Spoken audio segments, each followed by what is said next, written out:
Hello guys, welcome to Fiction Quest. So in this video, we will see, what if Naruto was reborn in high school DxD and got married to the Valkyries Rossweisse and Brynhildr?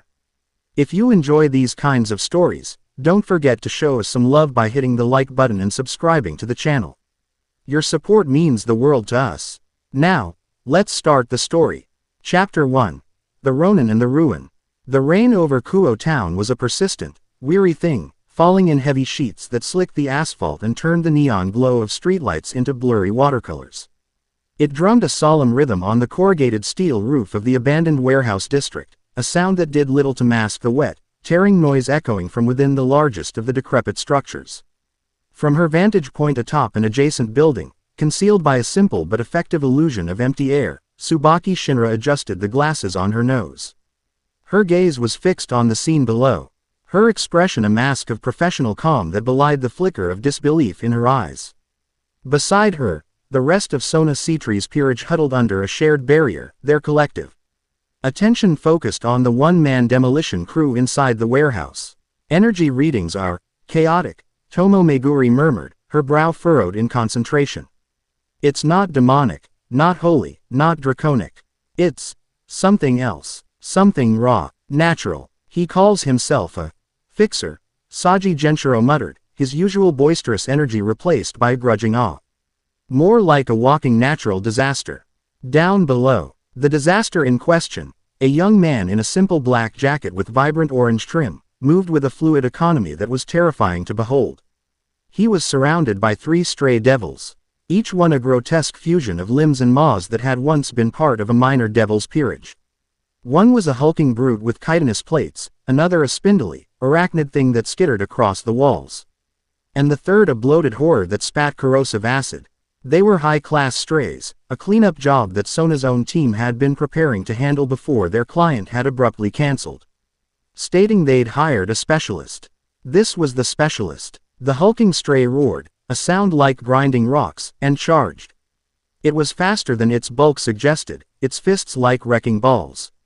The man in the orange-trimmed jacket didn't even seem to tense. He simply shifted his weight, a subtle pivot of his heel on the grimy concrete.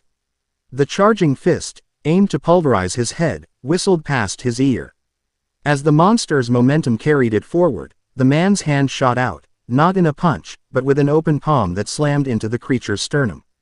There was no explosion, no grand display of magical light. There was only a dull, wet thump and the sickening crack of something fundamental giving way. The hulking stray's roar choked in its throat. It stumbled back, its eyes wide with a confusion that was almost comical, before it coughed up a gout of black blood and collapsed, its internal organs seemingly turned to paste. It didn't move again. One touch. Tsubaki breathed out, her analytical mind struggling to process the physics of it. There was no visible energy transfer, just pure, devastating kinetic force applied with surgical precision. Before the other 2 strays could react to their companion's sudden demise, the man was already moving. He blurred, vanishing from his spot and reappearing directly in the path of the arachnid stray scrambling along a rusted girder. He moved with an unnatural burst of speed, running straight up the vertical wall as if gravity were a polite suggestion he was choosing to ignore. He's infusing that strange energy into the soles of his feet, Rei Kusaka noted, her bishop's senses tingling. It's like he's sticking to the surface, but with force, not magic. The man reached the girder, his movements a dance of deadly grace. The arachnid stray shrieked, spitting a volley of razor-sharp needles from its thorax. The man didn't dodge. Instead, 3 identical copies of him flickered into existence around him. They formed a human shield, taking the needles with dull thuds before dissolving into puffs of smoke. The original was untouched, his right hand now cupped and spinning with a vortex of roaring, visible E-power, a spiraling sphere of brilliant blue that screamed like a miniature hurricane. Rasengan, one of the clones yelled, a battle cry that was more for misdirection than anything else. The real one was silent. He drove the grinding sphere of force into the stray's central mass. The impact was everything the palm strike was not. It was a violent, explosive release of power. The sound was deafening, a high-pitched shriek of grinding energy that shredded steel and flesh alike.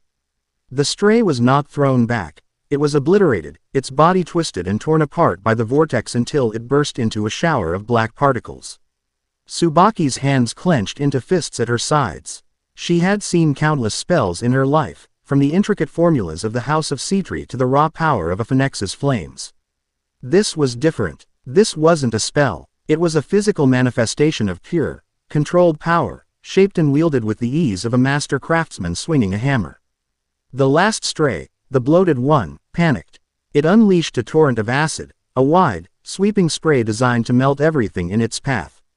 The man landed on the ground, and with a single hand sign, a simple cross fin. Gesture, the warehouse was suddenly flooded with his duplicates. 24, 50, 100 identical men in orange-trimmed jackets exploded into being.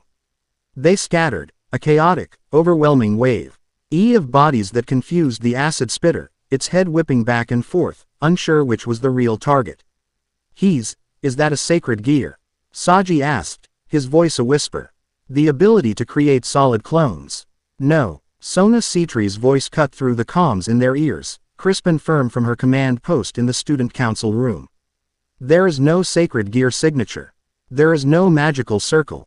It's a technique, a personal skill. Tsubaki, your analysis. Tsubaki took a breath. It's a bluff, Kaichu. The clones are tangible, but they're fragile. They're a distraction. He's using them to mask his real position and buy time. Even as she said it, the real one proved her right. While the clones charged, drawing the stray's fire, he was weaving through the chaos, unseen. He appeared behind the creature, his eyes now changed. The pupils were no longer round, but stark, horizontal bars, with a faint orange pigmentation shadowing his eyelids. The air around him felt different, heavier, humming with an energy that made the very hairs on Tsubaki's arms stand on end. It felt ancient, powerful, and utterly serene. He didn't use another Rasengan. His hands moved in a blur of motion, a flurry of strikes so fast they were almost invisible. It was not the elegant swordplay of a knight or the calculated spellcasting of a mage. It was taijutsu, but elevated to a lethal art form. Each strike landed on a vital point, a joint, a nerve cluster, a weak point in its blubbery hide. It was a percussive storm of blows, each one precise, disabling, and brutal. The stray was immobilized in seconds, its limbs broken. Its acid sacs ruptured internally. It gurgled, helpless. The man placed a hand on its head, and the same swirling blue energy of the Rasengan formed, but this time it didn't grind. It just spun, and the stray's life force seemed to be drawn into it, unraveling like a ball of yarn until the creature dissolved into motes of dying demonic energy. The clones vanished in puffs of smoke, and the man stood alone in the center of the now silent warehouse, the rain his only audience. He stretched, rolling his shoulders as if he'd just finished a light workout. All right, job's done, he said to the empty air, his voice clear and untroubled. Payment can be sent to the usual account. Tell your client the rat problem is handled. He knew they were there. Of course he knew. The range pigmentation around his eyes faded, his pupils returning to a normal, startlingly blue. He gave a lazy, two-fingered wave in their general direction without even looking up, then casually walked out of the warehouse and into the rain-soaked night, whistling a cheerful, off-key tune. Sona's voice came over the comms again, a rare note of uncertainty in her tone. Tsubaki, get everything you can on him. Name, origin, abilities. I want to know who, and what, Naruto Uzumaki is. 2 days later, Naruto was sitting in a small, meticulously clean apartment in a quiet residential district of Kuo. It was a place that defied description, furnished with a mix of practical, modern furniture and a few scrolls with intricate calligraphy that seemed completely out of place. A small, potted plant sat on the windowsill, looking suspiciously healthy for a man who seemed to live on instant ramen, a half-dozen empty cups of which were stacked neatly by the sink. His phone buzzed. He picked it up, glancing at the caller ID. Grinning crow. He swiped to answer. Azazel. To what do I owe the pleasure? Don't tell me you need another artifact. Liberated, from some dusty old tomb. My rates have gone up. A chuckle came from the other end of the line, smooth and laced with amusement. Naruto, my boy, always straight to business. And here I was, just calling to see how my favorite anomaly is doing. I Heard you made quite an impression on Sona Citri's little queen. She's been burning the midnight oil trying to figure out what you are. I'm a guy who gets paid to solve problems, Naruto said, leaning back in his chair and propping his feet up on the table. That's all anyone needs to know. Now, if you're not hiring, I've got a very important date with a bowl of miso-flavored goodness. Always so dramatic, Azazel sighed theatrically. But as it happens, I do have a job for you. A bit different from your usual fare. Less punching monsters until they pop, and more standing around looking intimidating. It's a protection detail. Very high-profile client, very sensitive meeting. Naruto's interest was piqued. Azazel didn't broker small-time gigs. Who's the client? Odin, Azazel said, the name dropping into the conversation with the weight of a mountain. The All-Father of the Norse pantheon. Naruto's feet came off the table. He sat up straight. He'd been in this world for a few years now. Reconstituted from the pure energy of his soul after the final battle, a fluke of dimensional transit that had spat him out, fully grown and with all his powers intact, into a world teeming with devils, angels, and gods he'd only ever heard of in stories. He'd learned quickly that the names from myth were attached to very real, very powerful, and very political beings. Odin, Naruto repeated. What's the chief god of Asgard doing sneaking around in a backwater town in Japan? Negotiating, Azazel said, his voice lowering slightly. There are currents moving in the supernatural world. Alliances are being tested. He's here for a discreet meeting. His personal guard is top-notch, of course, but he wants a neutral third party on site as tertiary support. Someone with no allegiance to any faction. Who can handle themselves if things go sideways? Your name came up. My name always comes up when someone needs a wild card, Naruto noted. What's the pay? Azazel named a figure that made Naruto's eyebrows shoot up. It was enough to keep him in premium, non-instant ramen for a decade. And what's the catch? Naruto asked, his instincts honed by years of missions where the simple jobs were always the most dangerous. The catch is that you'll be working with his lead Valkyrie. A woman named Rossweisse. She's a stickler for protocol. By the book, to the letter. She's not going to like a freelancer like you horning in on her detail. So, try to play nice. Naruto grinned. I'm always nice. It's the people who try to kill me that have a problem.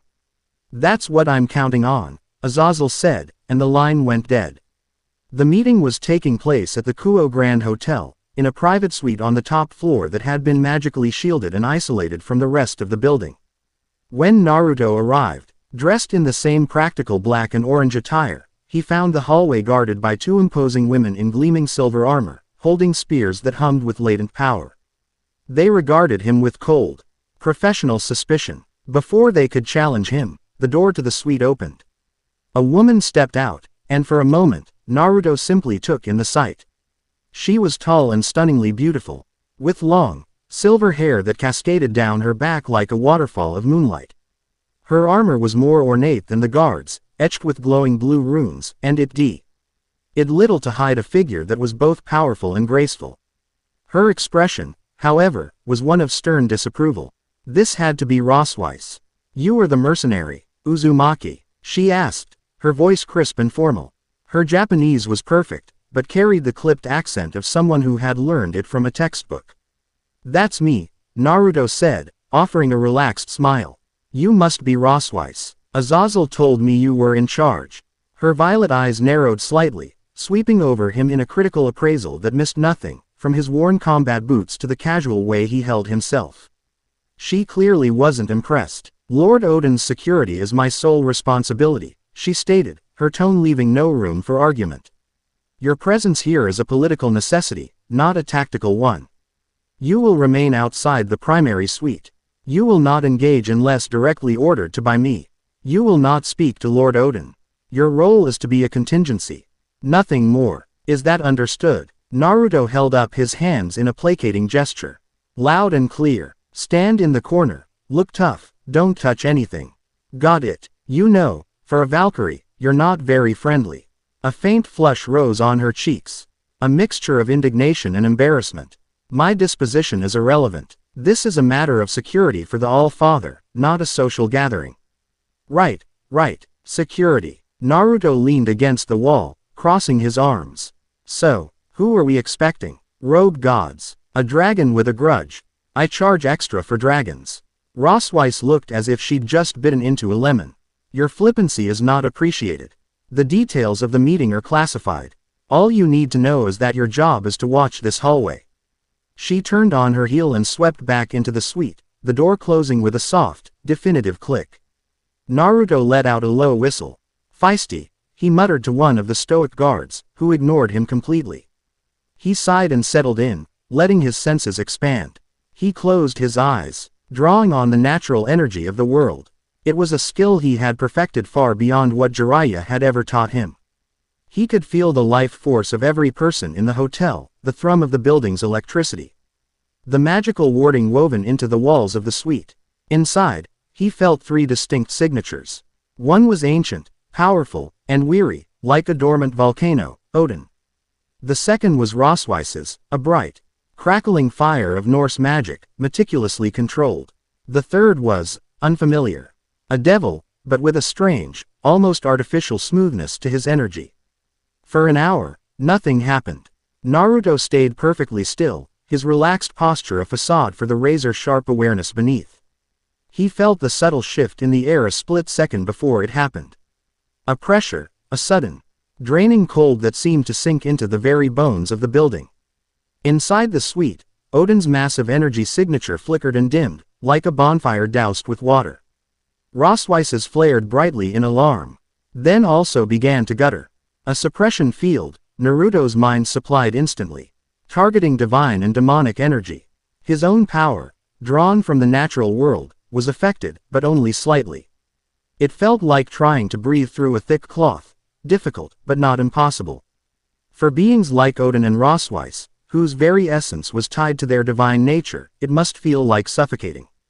The window at the far end of the hallway exploded inwards. Not with a bang, but with a silent implosion, the glass turning to dust. Three figures in sleek, matte black tactical armor rappelled through, moving with the silent, coordinated precision of a special forces team. They carried rifles that didn't look like any conventional firearm Naruto had ever seen. The two Valkyrie guards at the door charged, their spears glowing. For Asgard, one of them yelled. The figures in black raised their rifles. They didn't fire bullets. They fired beams of crackling, white energy. The beams struck the Valkyries, and their armor didn't dent or break, it dissolved. The enchantments holding them together unraveled, and the metal crumbled into gray powder. The Valkyries elves screamed as their own energy was turned against them, collapsing to the floor, unconscious but alive. Naruto was already moving. He didn't waste time with questions. He saw a threat, and he met it.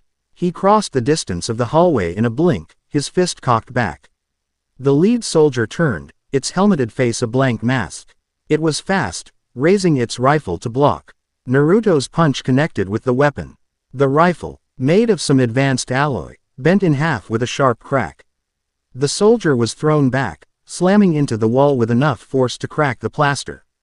But it got up, its armor clearly absorbing most of the impact. Target is hostile, a synthesized voice came from the soldier's helmet. Energy profile, unidentified, humanoid, high threat, engage with null ordnance. The other two soldiers opened fire on him. Naruto weaved between the white beams, the energy sizzling the air where he'd been a moment before. He could feel it. The beams weren't just heat or kinetic force. They were actively trying to deconstruct his energy, to unravel his sage art. The door to the suite burst open. Rossweisse stumbled out, her face pale, her breath coming in ragged gasps. She held a glowing wand, but the runes swirling around it were faint and sputtering. Lord Odin, she gasped, her eyes wide with panic. Get him out of here. Naruto yelled, not taking his eyes off the attackers. This field is designed for people like you. You're useless in here. His words were harsh, but they were true. Rossweisse flinched, stung by the insult, but the tactical reality was undeniable. She nodded weakly, turning back into the room to help the now struggling All-Father. A fourth figure appeared in the shattered window, this one clearly the leader. His armor was the same black, but with subtle silver markings. He held a device, a strange metallic briefcase. He ignored Naruto completely, his focus on the suite. Objective is in sight, the leader's synthesized voice announced. Secure the package. Two of the soldiers laid down suppressing fire on Naruto, forcing him to keep moving, while the leader and the one he'd first punched rushed towards the open door of the suite. No, you don't. Naruto slapped his hands together. Shadow clone jutsu. 4 clones of him popped into existence. 2 immediately engaged the soldiers firing at him, while the other 2 shot past them, intercepting the 2 rushing the room. The clones were weaker than him, especially inside the suppression field, but they were a perfect physical barrier. They tackled the armored soldiers, a chaotic brawl of black and orange erupting in the hallway. It bought him the second he needed. Naruto's pupils shifted to bars again. He drew in a deep breath, pulling on the natural energy that was still plentiful, even if it was harder to grasp. He formed a Rasengan in his right hand, the sphere of power smaller and more compressed than usual, but buzzing with furious intensity.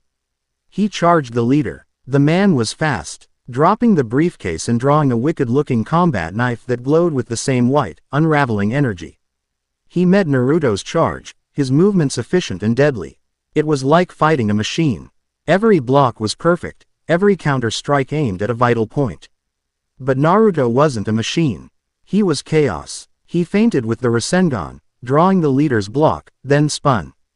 His leg sweeping out in a powerful kick that connected with the man's knee joint. There was a sharp snap and the leader's leg buckled. The man didn't even grunt in pain, simply compensating, putting his weight on his good leg.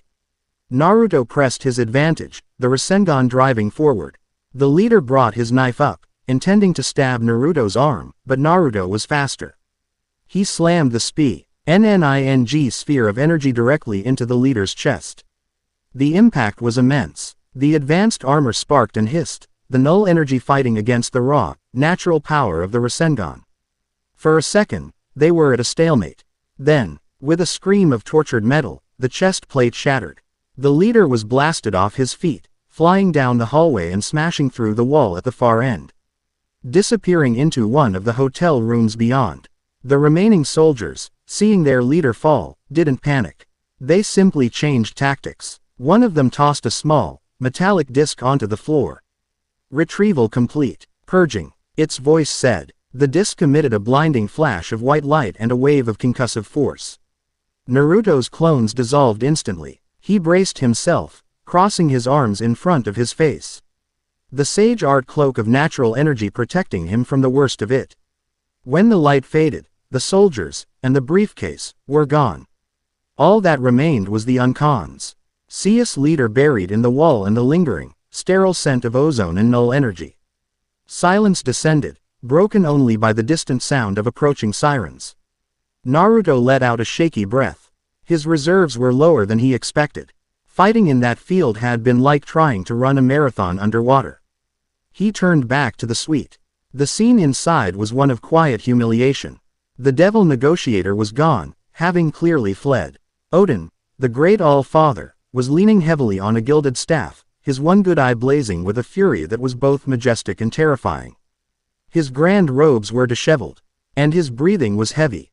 Rossweisse stood before him, her head bowed, her silver hair hiding her face. Her perfect armor was scuffed and powerless, the runes dark. You failed. Odin's voice was a low, dangerous rumble. Not loud, but carrying the weight of ages of command. My protection was your sacred duty. You let these insects walk in here, assault my person, and steal the eye. My lord, Rossweisse's voice was a tiny, broken thing. The field, it suppressed my magic. I couldn't. Excuses. Odin roared, and the room trembled.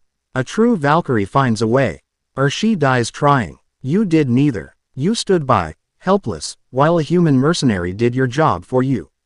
He gestured dismissively at Naruto, who was now leaning in the doorway, watching the scene unfold with a grim expression. You have brought shame upon me. Upon Asgard. Upon the title of Valkyrie, Odin continued, his voice turning from hot rage to glacial cold. It was the voice of a king passing sentence. I can't have such weakness associated with my name, not now. The political cost is too high. He raised his staff and pointed it at her.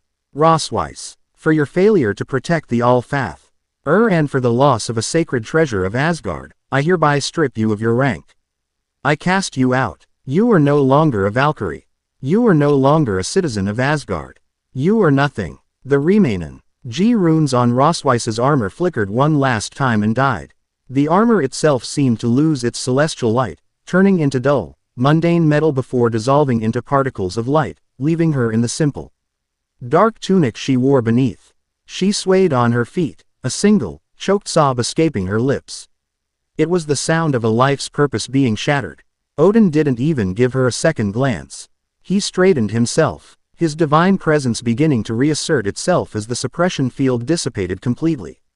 He looked at Naruto. You, mercenary, you fought well. Your payment will be tripled. Now get out of my sight. This incident is over. With that, he tapped his staff on the floor, and a shimmering rainbow of light engulfed him. A moment later, he was gone. The suite was silent again. The only ones left were Naruto, the captured soldier groaning in the other room, and the lone, silver-haired woman standing in the middle of the floor, trembling. Her life, her home, her honor, her very identity, all stripped away in a matter of seconds, not by an enemy, but by the god she had sworn her life to serve. Naruto looked at the empty space where Odin had been, a deep disgust churning in his gut. He had seen politics and pragmatism in his old life, but this was a brand of cold, callous cruelty he found stomach-turning. Then his gaze fell on Rossweisse. He saw not a failed Valkyrie, but a skilled warrior who had been put in an impossible situation and then made a scapegoat. He saw her shoulders shaking, her head still bowed in a desperate attempt to hold on to some sliver of dignity. He could have just walked away. The job was done. He'd been paid, handsomely. This wasn't his problem, but as he looked at her, he felt a familiar, stubborn pull. The same instinct had made him stand up for Hinata against the bullies, the same drive that made him promise to bring Sasuke back, the same iron will that refused to let his comrades die. It was the core of who he was. You don't leave a comrade behind. He walked slowly into the room, his footsteps quiet on the expensive carpet. He stopped a few feet from her, his presence a stark contrast to the divine arrogance of Odin. He didn't offer pity or platitudes. He looked at the ruin of a proud warrior, at the new, unknown enemy that had caused it all, and at the messy, complicated path that had just opened up in front of him.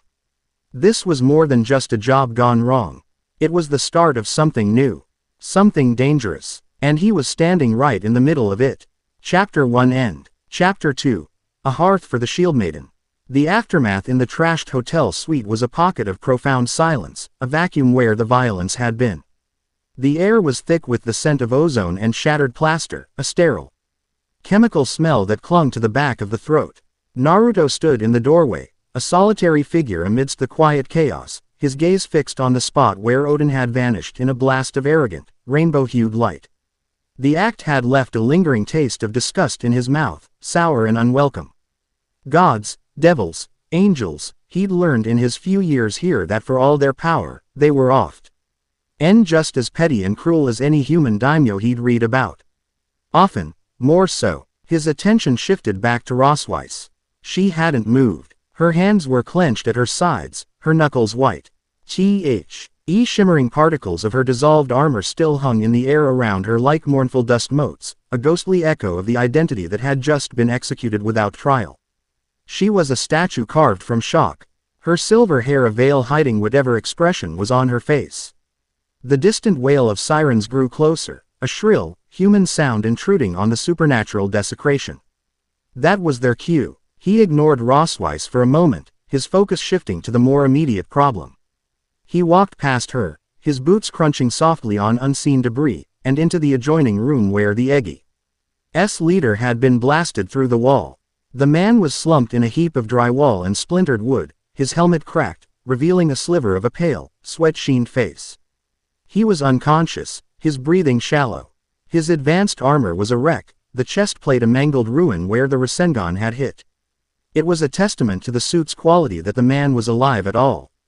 Naruto crouched, his movements all business. He wasn't a torturer, but information was the most valuable currency in this world. With a grunt of effort, he tore the ruined helmet off. The man beneath was surprisingly young, perhaps in his late 20s. With sharp features and a zealot's fire burning in his eyes, even in unconsciousness. A fanatic. The worst kind of enemy. Naruto's hand glowed with a soft, green energy. The gentle touch of the mystical palm technique.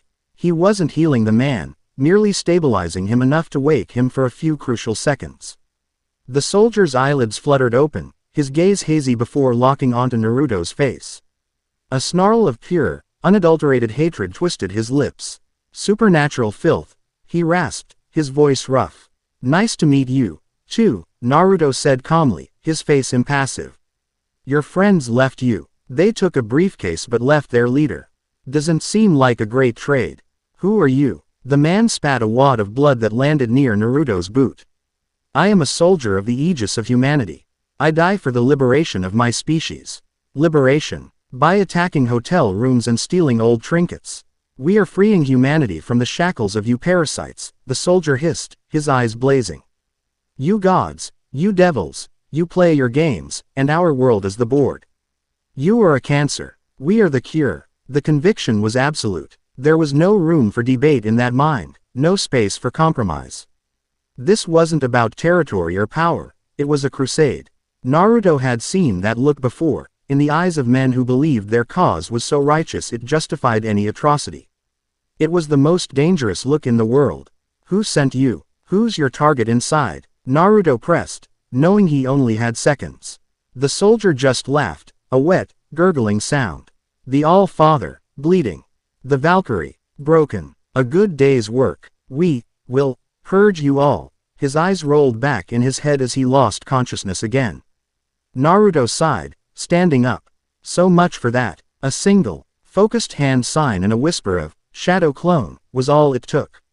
A perfect copy of him appeared, silent and ready. Get him to Azazel, Naruto instructed his duplicate. Tell him this is the leader. I want the armor, the weapons, everything on him analyzed. And tell him he owes me for the cleanup. The clone nodded, effortlessly hoisting the armored man over its shoulder. What about her? The clone asked, nodding its head back toward the main suite. Naruto's gaze softened almost imperceptibly. I'll handle it. The clone vanished out the shattered window, as silent as the Aegis soldiers had been. The sirens were close now, just a few blocks away. Naruto walked back into the main room. Rossweisse was still standing in the exact same spot, a pillar of silent misery. Police are almost here, he said, his voice gentle but firm. We need to go. She didn't respond. Her shoulders trembled slightly. He stepped closer. He could sense the maelstrom inside her, not of power, but of despair. It was a cold, empty void where a brilliant fire of magic and duty had been just minutes before. He reached out, not to touch her shoulder in some cliché gesture of comfort, but to gently take her arm. Her skin was ice cold. Rossweisse, he said, his voice dropping lower. I know you can hear me. We can't stay here. Let's go. The touch, the use of her name, seemed to break the spell. She flinched, pulling her arm away as if burned. Her head snapped up, and he saw her face for the first time since Odin's decree. Her eyes were wide, violet pools of shimmering, unshed tears, but her expression was a fractured mask of pride and fury. Don't touch me, she whispered, her voice hoarse. Don't look at me with pity. I don't need your pity. Good, Naruto said simply, his hand dropping to his side. I'm not offering it. I'm offering you a way out of a room that's about to be filled with cops. Now, are you coming, or are you going to try and explain all this to them? His pragmatism cut through her emotional turmoil like a knife. She stared at him, her mind, so used to tactical assessment, finally rebooting. He was right. Staying here was untenable, humiliating. She gave a short, jerky nod, her body still rigid with tension. Good choice, Naruto said. He walked to the broken window, then looked back at her. Can you keep up? For a split second, a flicker of the old, proud Valkyrie ignited in her eyes. I am not an invalid, she snapped. A faint smile touched Naruto's lips. Didn't think so. He vaulted out the window, landing silently on the roof of a lower building. A moment later, she followed. Her movements stiff and unpracticed without the familiar weight of her armor and the flow of her magic, but still inherently athletic. She stumbled slightly on the landing, her pride visibly wounded by the graceless movement. Naruto didn't comment on it. He just turned and began to run, leaping from rooftop to rooftop under the cloak of the driving rain. He set a fast but manageable pace, leading them away from the lights and sirens, deeper into the sleeping city. He was a silent, orange and black blur against the wet, dark canvas of the night, and she, a silver-haired ghost, followed in his wake, leaving her entire world behind in that ruined hotel room. Naruto's apartment was small, but it was aggressively clean. That was the first thing Rossweisse noticed. The second was that it smelled faintly of ramen broth and old paper. She stood awkwardly in the center of the living room, dripping water onto a small, neat rug. She felt exposed, without her armor, without her rank, without the ever-present hum of her own magic. She was just a woman in a simple tunic, a stranger in a stranger's home. Naruto had disappeared into the kitchen after telling her, "The shower's down the hall.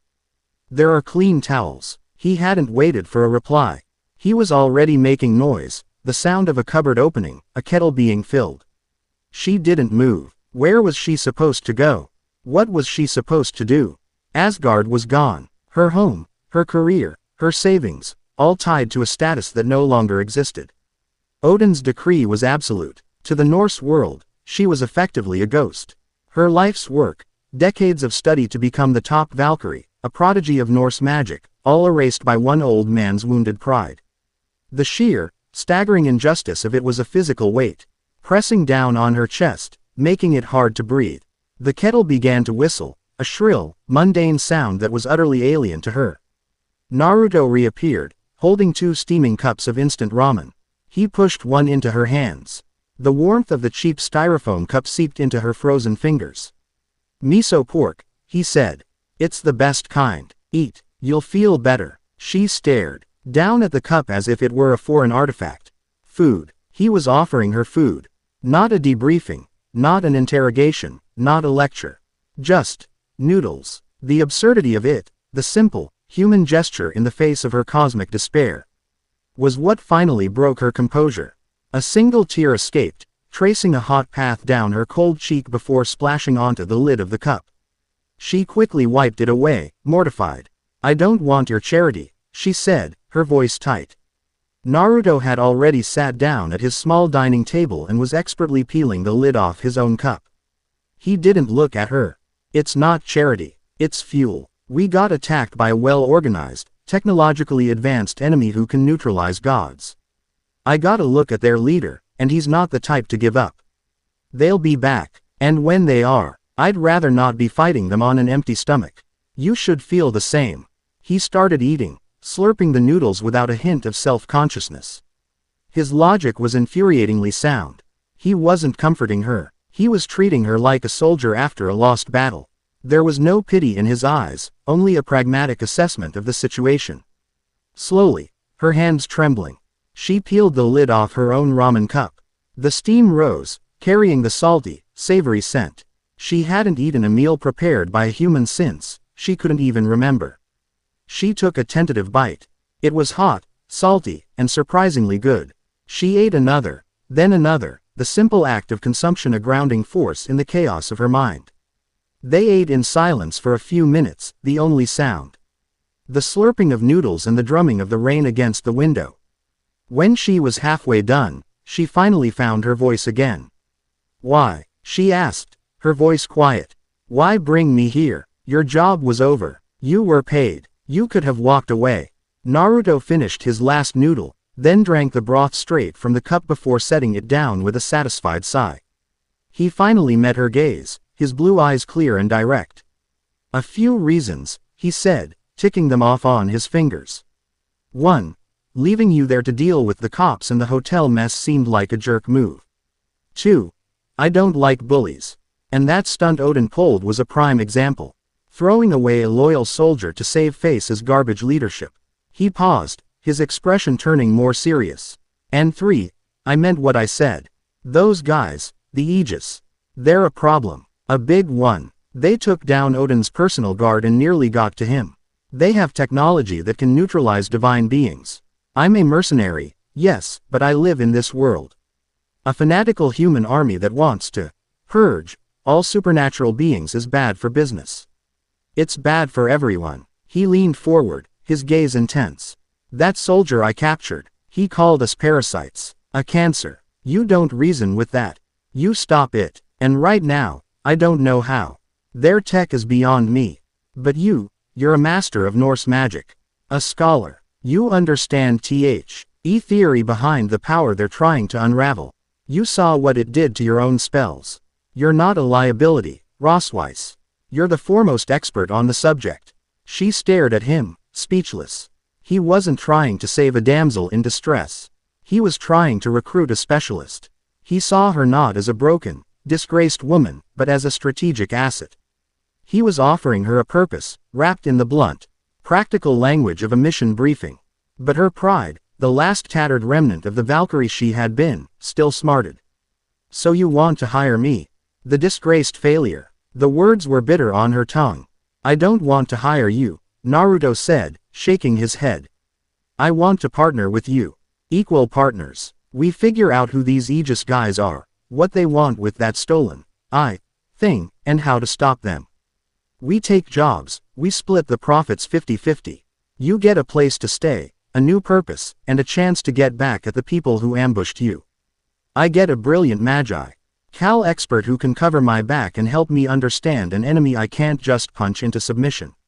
He stood up and took her empty cup, tossing it with his own into a bin. Think about it. The alternative is, what? Trying to survive alone in a world where you have no name, no money, and no allies. He laid it all out, the cold, hard truth. And it was that very coldness, that lack of sentimentality, that made the offer feel real. It wasn't a handout, it was a lifeline, disguised as a business proposal. But it was too much, too soon. The foundations of her world had been pulverized, and he was already asking her to help build a new one on the rubble. It was more than she could process. I can't, she whispered, standing up abruptly. The chair scraped against the floor. I need air. Before he could say another word, she turned and fled, just as she had fled the hotel. She fumbled with the lock on his apartment door, her hands still shaking, and then she was out, running down the hallway and disappearing down the stairs. Leaving Naruto alone in his quiet, clean apartment. He didn't go after her. He just walked to the window and watched as her silver-haired figure emerged onto the street below. A solitary shape moving aimlessly through the rain-swept darkness. He let out a long sigh. Stubborn, he muttered to the empty room. He knew this part of the process. The denial, the need to feel in control, even if it meant choosing to be alone and miserable. He'd give her a day. Then he'd go find her. Because he was right, he needed her, and whether she knew it or not, she needed him, too. 2 days passed. The rain finally stopped, leaving Kuo town washed clean, gleaming under a pale, watery sun. For Naruto, those 2 days were a blur of activity. Azazel had come through. The captured Aegis leader was being held in a secure Grigori facility, though he remained completely uncooperative. The armor and weapon fragments, however, were a treasure trove. Naruto spent hours with Azazel and a team of fallen angel researchers in a sterile lab, poring over the bizarre technology. The fallen angels, with their deep understanding of both holy and demonic systems, were baffled. The technology didn't operate on any principles they recognized. It didn't project an anti-magic field, it was more insidious. It's a logic bomb, but for reality, Azazel explained, holding up the bent rifle Naruto had disabled. He had shed his usual trench coat for a lab coat, looking more like a mad scientist than a governor of a supernatural faction.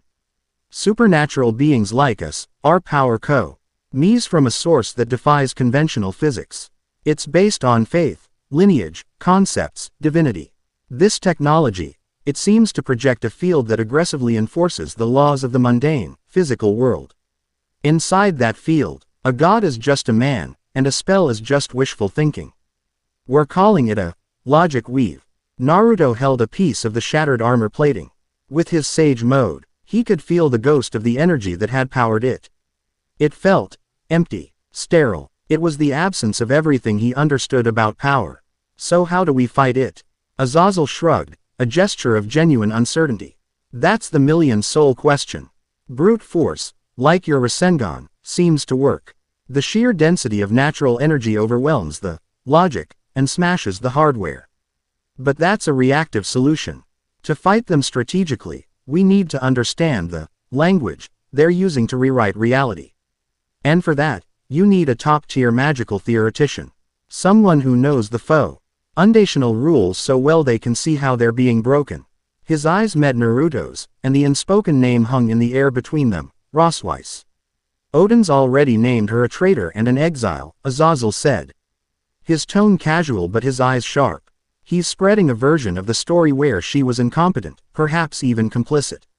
He's cutting his losses and controlling the narrative.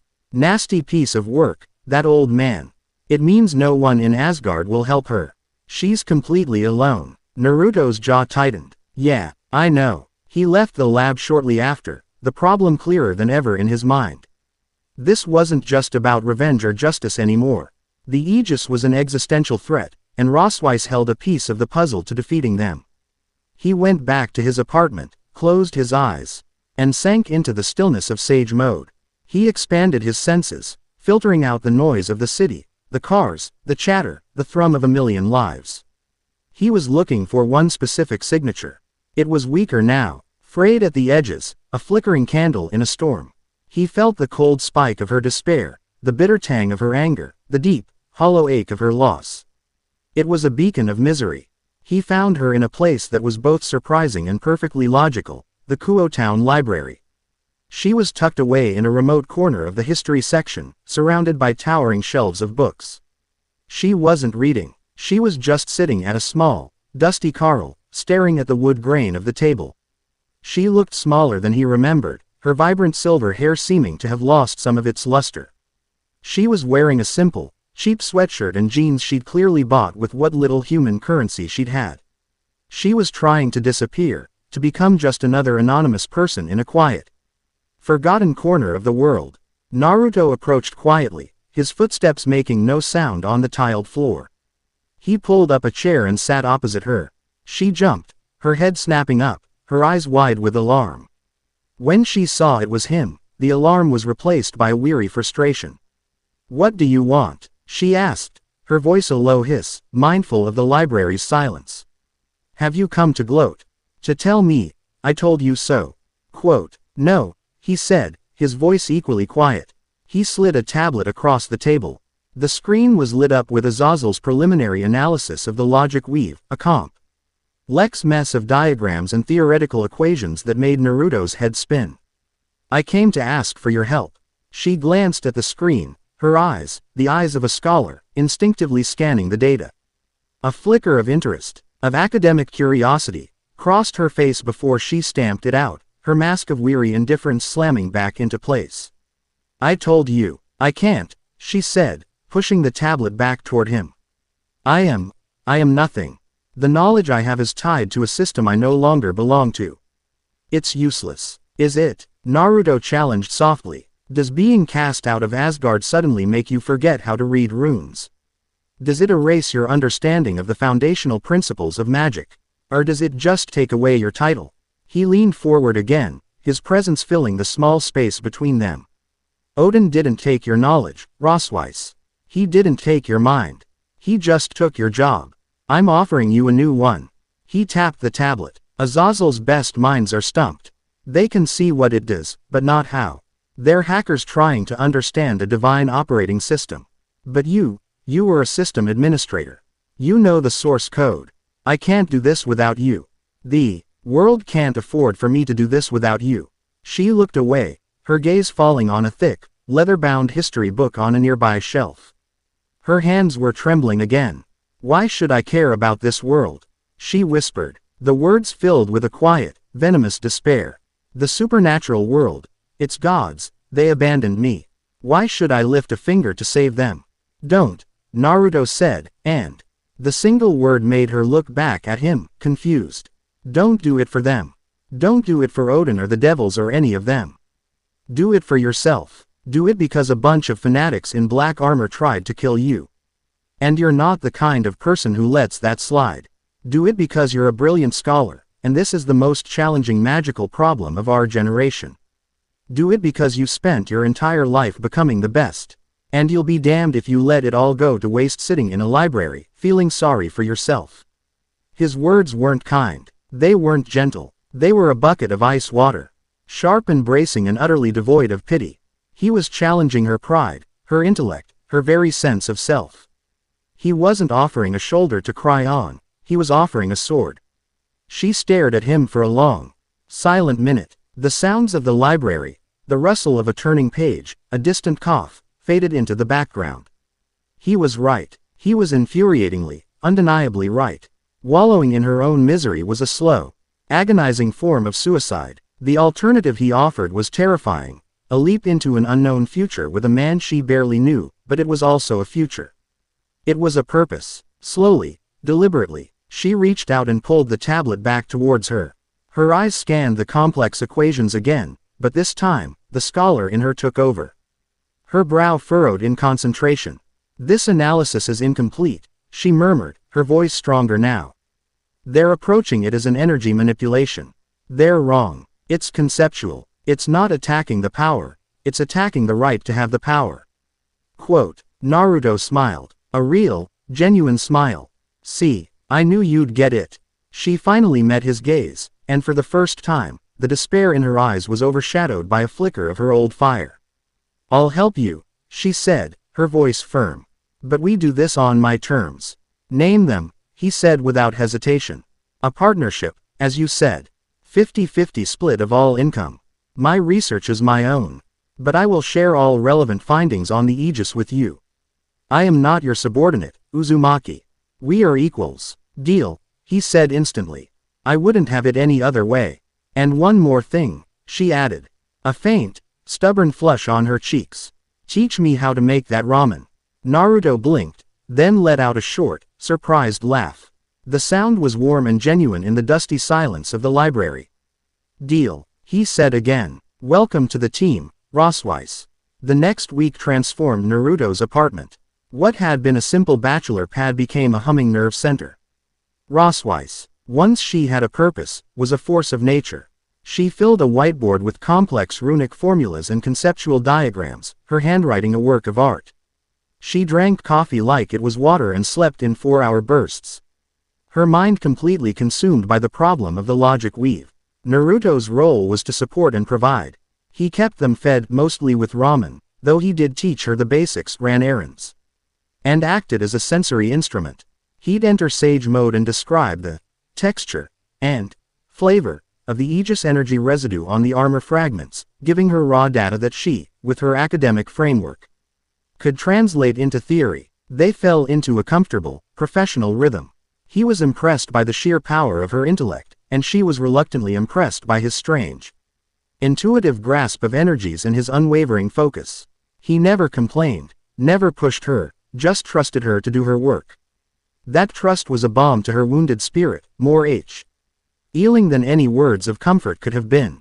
One evening, she finally had a breakthrough. "I've found it," she said, her voice tired but electric with excitement. She pointed to a complex array of symbols on the whiteboard. "It's a perversion of a creation principle. All pantheons, all supernatural beings, we exist in a state of acceptable paradox. We break the laws of physics, but the world allows it because we are part of its larger metaphysical structure. The logic weave doesn't negate our power, it negates our exception. It's a targeted strike against the very concept of our divinity." "In English, Professor?" Naruto asked, leaning against the doorframe, a cup of tea in his hand. She gave him a look, a mix of annoyance and amusement that was becoming familiar. "It means we can't fight it with more magic. It's like trying to put out a fire with oil. We need something that operates on the same conceptual level. Something that can bypass or rewrite their logic." Naruto frowned, processing that. "So we need a conceptual weapon of our own." "Exactly," she confirmed. "But such things are the stuff of legends. The true Longinus, the highest tier sacred gears, or," she trailed off, her gaze distant. "Or what?" Naruto prompted. "Or we find a bigger loophole," she mused. "The problem is, we don't have enough information about them. Their ideology, their history, their full capabilities, we're fighting in the dark. The data Azazel gave us is on their tech, not their organization." Naruto nodded slowly. He'd reached the same conclusion. They had hit a wall. "Then we need more information." We need access to the big databases. The Devil's Archives, the Grigori's Black Files. Everything. Rossweisse laughed, a short, humorless sound. And how do you propose we get that? Walk up to the Mao's palace and ask politely. They would never give an independent mercenary and a disgraced Valkyrie that kind of access. Naruto just smiled, a glint in his eye that she was beginning to recognize. It was the look he got right before he did something completely insane and audacious. No, he said, pulling out his phone. I'm not going to ask politely. I'm going to make them an offer they can't refuse. He dialed a number. A moment later, Azazel's voice came on the line. Naruto, I was just about to call you. Any progress on our little puzzle? We've had a breakthrough, Naruto said, his voice all business. Enough to know that this is bigger than you think. I need a meeting. You, me, and Sears Lucifer. In person. We have something you need to see. And we need something from you. There was a moment of silence on the other end, then a low, appreciative chuckle. You don't aim low, do you, kid? Calling a summit with the governor of the fallen and the great Satan himself. I love it. I'll set it up. But you'd better be bringing something impressive to the table. Don't worry, Naruto said, his eyes meeting Rossweisse's across the room. We are. The meeting was held in a place that wasn't a place. A pocket dimension of Azazel's creation that looked like a high-end penthouse lounge, complete with a panoramic view of a swirling, purple nebula. Sears Lucifer sat in a plush armchair. The very picture of regal calm, his crimson hair a stark contrast to his immaculate white suit. But beneath the relaxed posture, Naruto could sense power that dwarfed Odin's. A sea of demonic energy so vast it felt like a physical presence in the room. Azazel lounged on a sofa, sipping a glass of what looked like whiskey, his grin sharp and predatory. Naruto and Rossweisse entered together. She was wearing a simple but elegant dark dress, her bearing no longer that of a soldier, but of a scholar and an expert in her field. Her nervousness was a tightly coiled spring within her, but on the surface. She was composed, her head held high. Naruto's presence beside her was a steadying anchor. Naruto-kun, and the former Valkyrie, Rossweisse-san, Sears greeted them, his voice smooth as velvet. Azazel informs me you have a matter of some urgency to discuss. We do, Naruto said, getting straight to the point. He gestured to Rossweisse. My partner has made a significant discovery regarding our new enemies. Rossweisse stepped forward, her initial apprehension replaced by the confidence of her expertise. For the next 10 minutes, she laid out their findings on the logic weave. She didn't use notes. She spoke clearly, her arguments precise, her conclusions chilling. She explained how it wasn't an attack on energy, but on concept. How it could, theoretically, be scaled up to affect an entire city, or even a whole territory, effectively turning it into a dead zone for any supernatural being. When she finished, the room was silent. Azazel's grin was gone, replaced by a grim, calculating expression. Sears' calm facade had cracked, a flicker of genuine concern in his blue-green eyes. This is a disturbing development, Sears said slowly. A weepo. And that attacks the very nature of our existence. If what you say is true, this aegis of humanity is a far greater threat than we anticipated. It's true, Naruto stated. And they're fanatics. They want us all gone. That's why we're here. We want to stop them. But we've hit a wall. We need intelligence. Your intelligence. Azazel raised an eyebrow. And what are you proposing? You want to work for us? For the Grigori? No, Naruto said firmly. We're not joining any faction. We're staying independent. I'm proposing a trade. We've just given you the single most important piece of intelligence you have on this enemy. It's a threat that targets all of you. In exchange for this, and for our continued cooperation in analyzing and developing countermeasures, we want one thing. And what is that? Sears asked, his gaze sharp. Unrestricted access to the Grigori and Devil archives on all known and suspected human anti-supernatural organizations. Every file, every report, every footnote. No redactions, no blacked-out pages. Everything. Sears' expression hardened. That is an unprecedented request. Those archives contain some of our most sensitive information. State secrets. I've an independent party, an unknown entity like yourself. Unrestricted access is out of the question. Is it? Naruto countered, his tone hardening to match. He took a step forward, his easygoing demeanor gone, replaced by the unflinching confidence of a cage. Your people are looking for magical signatures, for demonic power levels. You're fighting the last war. This enemy is human. They were born in this world. They hide among humans, and their ideology is human. They don't register on your threat meters until they're kicking down your door. Rossweisse and I, we're closer to their perspective. We have a better chance of finding them, of understanding how they think and predicting their next move. But we need the data. All of it. He held Searzex's gaze, unflinching. You can refuse. And you can spend the next year, maybe two, trying to replicate the work my partner did in a week. Meanwhile, the Aegis will be out there, building more of these weapons, stealing more of your toys, and getting stronger. Your choice. The silence in the room was thick with tension. Rossweisse watched him, her heart pounding. The sheer audacity of it, to stand before the two most powerful leaders in the world and lay down an ultimatum. He wasn't asking. He was negotiating from a position of strength he had manufactured out of thin air. It was Azazel who broke the silence, a slow smile spreading across his face. He's got a point, Searzex. A nasty, arrogant, but very valid point. They're a specialized tool, and this is a specialized problem. Keeping them in the dark hurts us more than it hurts them. Searzex considered this, his fingers steepled before him. He studied Naruto, then Rossweisse. He saw not a mercenary and a failure, but a competent, driven team that had already gotten further than his own people. Very well, he said finally, the words costing him. On two conditions. First, this access is provided through a secure, monitored terminal. We will know what you are looking at. Second, all intelligence you gather on the Aegis is shared with us immediately. Done, Naruto agreed instantly.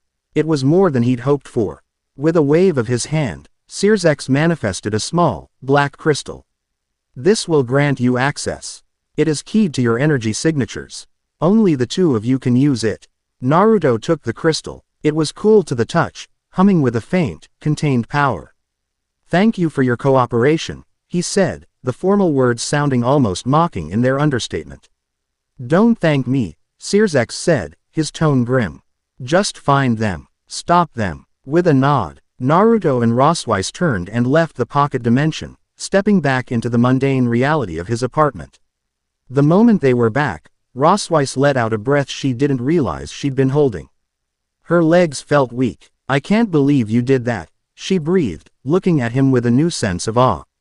You just blackmailed the Devil King. I didn't blackmail him, Naruto said with a shrug, examining the crystal. I just made him a logical offer. Come on, we've got work to do. For the next several hours, they dove into the data. It was like drinking from a fire hose. Decades of intelligence, reports, witness accounts, and conspiracy theories from both the underworld and the Grigori.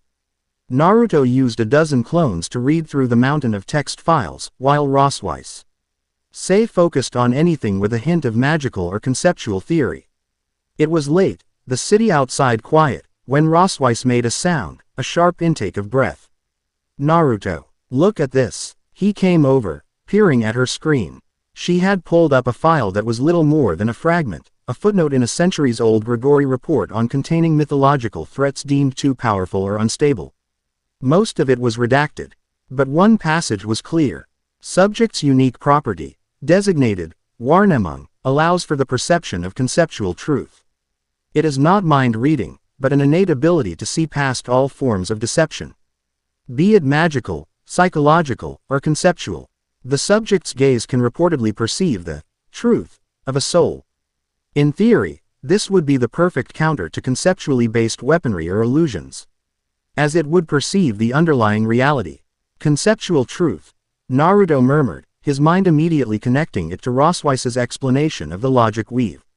Keep reading, she urged. He scanned the last few lines of the visible text. Containment was deemed necessary following the Sigurd incident. Subject is currently held in a self-imposed prison, manifested by her own power. Described in folklore as a fortress of unquenchable flame, fueled by grief. All attempts at approach have resulted in the incineration of our agents. Subject is considered lost. At the very bottom of the file, Under a heading labeled, Subject ID, there was a single, legendary name. A name that sent a chill down Rossweisse's spine, a name she knew from the grandest, most tragic of the Asgardian sagas. Naruto leaned closer, his blue eyes narrowed as he read the name aloud. Brynhildr. Chapter 2 End. Chapter 3. The Sleeper in the Ice. The name hung in the air of the small apartment, heavy with the weight of myth. Brynhildr. Even Naruto, whose knowledge of this world's legends was a patchwork of battlefield chatter and late-night reading, recognized it. The shield maiden of legend, the strongest of the original Valkyries, the tragic figure betrayed by the hero she loved. A being spoken of in the same breath as primordial dragons and the first generation of gods. Brynhildr is real, Naruto asked, his voice a low murmur. He'd assumed she was a character, a piece of folklore.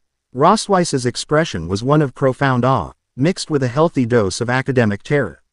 She is the Valkyrie, the first, the template upon which all others, myself included, were based. We studied the sagas. Her combat prowess was said to be unmatched, second only to Lord Odin in his prime. But the stories always treated her end as a tragedy, a myth. That she burned herself on Sigurd's funeral pyre, a tale of grief and passion. Not, she gestured to the screen, to the cold, clinical language of the Grigori report. A containment file, a self-imposed prison of unquenchable flame, fueled by grief. Naruto read aloud again, his brow furrowed. And this ability, Warnemung, the power to see conceptual truth. Quote, it would be the key, Rossweisse stated, her mind racing, the scholar in her overriding the awe. The Aegis's logic weave is a conceptual weapon. It attacks the idea of our power. But if Brynhildr can perceive the truth behind the deception, she could see the weave for what it is. She could identify its anchor points, its weaknesses. She wouldn't just be a countermeasure, she'd be a living, breathing decryption key. The implication was clear. Their path was no longer just about research and analysis. It had become a rescue mission. A quest. Where is she? Naruto asked, his focus shifting from the what to the where. Rossweisse's fingers flew across the keyboard, cross-referencing file fragments, location codes, and redacted astronomical charts. The Grigori were masters of hiding information in plain sight. After a few minutes of intense work, a location began to coalesce from the noise. It wasn't a place on Earth. Niflheim, she breathed, her face paling slightly. On the very edge of the realm. A sector designated, the Sea of Lament. It's a frozen wasteland, a desolate moon caught in the gravitational pull of the realm of the dead. Not even frost giants go there. The ambient temperature is low enough to freeze demonic energy. The entire region is a graveyard of failed expeditions and lost souls. Naruto absorbed this, his expression unreadable. A frozen moon at the edge of the Norse underworld. A prison of psychic fire. A sleeping goddess of war. It sounded like something straight out of one of Jiraiya's more fantastical novels. All right, he said, his voice cutting through the heavy atmosphere with its simple practicality. Pack your warmest coat. We're going on a trip. Rossweisse stared at him as if he'd just sprouted a second head. Just like that, we're going on a trip. Naruto, this is Niflheim. It's not a tourist destination. It's one of the most hostile environments in the known cosmos. We don't have a Bifrost. We don't have a ship. How do you possibly propose we get there? Naruto just grinned, a flash of the old, unpredictable knucklehead shining through his more seasoned demeanor. He walked over to a large, unassuming scroll that was hanging on his wall, the one with the most complex calligraphy. He took it down, unrolling it on the floor. It was a masterpiece of fuinjutsu, a swirling vortex of ink and seals that seemed to pull at the light in the room. Who needs a ship when you have a shortcut? He said. He bit his thumb, smearing a line of blood across the central seal. This is a reverse, e-summoning array linked to a network of relay beacons planted, over the years. It's not precise, but it can get us into the right cosmic neighborhood. Rossweisse watched, her apprehension warring with a dawning sense of wonder. His skills were a constant source of surprise. He wasn't a mage, a devil, or an angel. He was something else entirely, a master of an art form that defied all her known categories of power. Get ready, Naruto said, his hands flashing through a series of seals. This is going to be a rough ride. The scroll erupted in a column of blinding white light and roaring wind. Rossweisse instinctively threw up a barrier, but it wasn't an attack. The world dissolved around them, not into the orderly transition of a teleportation circle, but into a violent, disorienting tumble through a chaotic tunnel of light and shadow. It felt like being thrown into a cosmic washing machine. Rossweisse felt a wave of nausea, her senses screaming in protest. Then, she felt a strong, steadying hand grip her arm, anchoring her in the maelstrom. Naruto's. Just as suddenly as it began, it ended. The chaos vanished, replaced by an absolute, crushing silence. And the cold. It was a cold unlike anything Rossweisse had ever experienced. It wasn't just the absence of heat. It was an active, predatory presence that leached the warmth from her bones, her magic, her very soul. They stood on a plain of black, glassy ice under a sky that was a starless, perpetual twilight. Jagged mountains of blue-tinged ice clawed at the horizon like the bones of a dead god. There was no wind, no sound, no movement. The air was thin and sharp, and each breath felt like inhaling needles. "Welcome to Niflheim," Naruto said, his breath pluming in a thick white cloud. He was already glowing, a faint, orange aura of natural energy enveloping him like a second skin. It was the only source of warmth and color in the entire landscape. Or at least, the front porch. Rossweisse was shivering violently, her teeth chattering. Her simple sweatshirt was useless here. She tried to summon a warming charm, but her magic sputtered and died, the formulas freezing in her mind before she could even articulate them. The ambient cold was actively suppressing her power. "I can't use my magic," she stuttered, her words coming out in puffs of frost. "I know." Naruto moved closer, the warmth of his senjutsu cloak washing over her.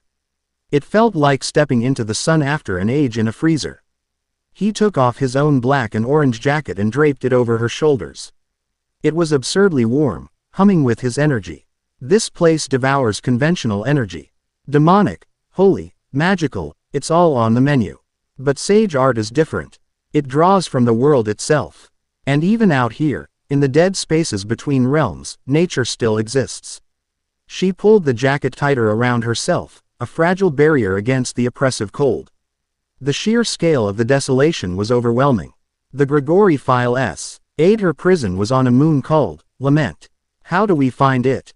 Naruto closed his eyes, his pupils shifting to their familiar horizontal bars. He sank into his sensory state, his awareness spreading out, not through magic, but by feeling the faint, subtle currents of natural energy in the void. It was like trying to hear a whisper in a vacuum, but he was patient. He filtered out the crushing emptiness, the cold, the silence. Searching for something else, something hot. "Grief," he murmured, his voice distant. The file said her prison was fueled by grief. That's an emotion. It's a form of energy. Not magical, not divine. Just pure, raw feeling. He focused, pushing his senses further, searching for that specific, discordant note in the symphony of nothingness. For a long minute, there was nothing. Then, a flicker, a tiny, distant spark of something that wasn't cold. It was a feeling of ancient, bottomless sorrow, so potent it felt like a psychic scream. It was faint, but it was there. He opened his eyes, a grim determination on his face. He pointed towards a section of the twilight sky that looked no different from any other. "That way. It's a long walk." And so they began. The journey across the frozen wastes of Niflheim was a trial. The landscape was a treacherous maze of razor-sharp ice canyons and plains of black ice so slick it was like walking on polished glass. Gravity felt strange here, heavier in some places, lighter in others. But the greatest enemy was the soul-crushing monotony and the ever-present, biting cold. For Rossweisse, it was a lesson in humility. Stripped of her magic, she was forced to rely on her physical prowess, which was considerable for a Valkyrie, but paled in comparison to Naruto's superhuman stamina. More than once, she slipped on a patch of ice or misjudged a leap, only to be caught by his steadying hand. He never commented, never mocked her weakness. He just helped her up and kept moving. His strength was a quiet, constant miracle. The senjutsu cloak he wore was their personal furnace, the only thing keeping her from freezing solid. He moved with an untiring, relentless pace, his senses constantly scanning for dangers she couldn't perceive. Along the way, They encountered the realm's inhabitants. Spectral, wraith-like creatures made of frozen despair, the lost souls the file had mentioned. They swarmed them in silent, ghostly waves. Their touch draining not heat, but hope. Rossweisse found she was utterly defenseless against them. But Naruto was not. He didn't fight them with Rasengans or physical blows. He held his ground, his orange cloak of energy flaring brighter, and he projected his own feelings into the swarm. Not anger or aggression, but a powerful, unshakable will to live. A stubborn, defiant warmth. The wraiths, creatures of pure despair, recoiled from the alien sensation as if burned, dissolving back into the twilight. They walked for what felt like days, the starless sky giving no indication of time. They spoke little, conserving their energy. In the shared hardship, a new kind of bond formed between them. It wasn't the easy camaraderie of friends or the formality of colleagues. It was the silent, profound understanding of two soldiers sharing a trench. She saw the immense, quiet strength he possessed, a resilience that went far beyond his physical power. And he saw the iron will beneath her academic exterior. The refusal to give up even when stripped of everything that made her powerful. Finally, they reached the crest of a massive ice ridge. Naruto stopped, holding up a hand. Rossweisse came to a halt beside him, her breath catching in her throat at the sight before them. They were standing on the edge of a massive crater. In the center of the crater, floating in the void, was a small, jagged moon of black rock. And on that moon was a fortress. It wasn't made of stone or metal, but of shimmering, white-hot fire. A raging, silent inferno that burned without fuel, casting a ghastly, flickering light on the surrounding ice. The psychic pressure rolling off it was immense, a wave of pure, undiluted agony that made her want to curl up and weep. This was Brynhildr's prison, the unquenchable flame of grief. The heat, I can feel it even from here, Rossweisse whispered, shielding her eyes. It wasn't physical heat, but it had a similar effect, making the air ripple. It's not real fire, Naruto said, his sage mode senses analyzing the phenomenon. It's her own power, her life force, turned into a barrier. A manifestation of her pain. The closer you get, the stronger it burns. The file said it incinerated Grigori agents. So how do we get past it? Rossweisse asked, the tactical part of her brain trying to find a solution. A magical shield would be consumed. A frontal assault would just feed it. You're right, Naruto agreed. Fighting it would be like trying to punch out a hurricane. You can't conquer this kind of pain. You can't break it. He looked at the fortress of fire, a strange, sad understanding in his eyes. But maybe, you can get it to let you in. He turned to her, his expression serious. Stay here. The grief alone could kill you if you get too close. I have to do this alone. Before she could protest, he leapt. He cleared the vast distance from the ridge to the floating moon in a single, gravity-defying bound, landing softly on the black R. Just outside the perimeter of the psychic fire. The effect was instantaneous. The moment his feet touched the ground, the silent, white flames roared to life, surging towards him like a tidal wave. The wave of despair was so strong it was a physical force, slamming into him. Rossweisse, watching from the ridge, cried out in alarm. But Naruto stood his ground. He didn't raise a barrier. He didn't try to dodge. He just stood there and took the full force of it. He gritted his teeth, his body trembling with the effort of withstanding the psychic assault. He saw flashes, images, feelings that weren't his own. A battlefield drenched in blood. The face of a golden-haired hero, laughing. A kiss, filled with promises of forever. Then, betrayal. A brother's sword. The hero's dying gasp. A world turning to ash. The pain was absolute. An ocean of sorrow a billion years deep. This is her heart, he realized. This is what she's been living in for centuries. Brute force was useless. Heroism was a mockery here. She had been betrayed by a hero. Trying to save her would be an insult. So he did the only thing he could.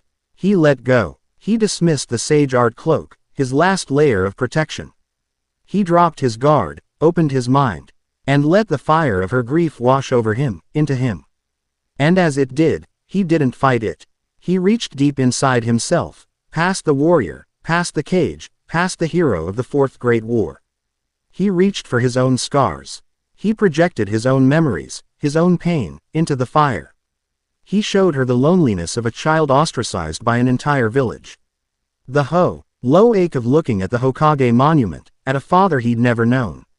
The gut-wrenching agony of finding Jiraiya, his master, his grandfather, dead. The crushing weight of Neji dying in his arms, his blood warm on his hands. The faces of all the people he had lost, the comrades, the friends, the family. He didn't offer a solution. He didn't promise to make it better.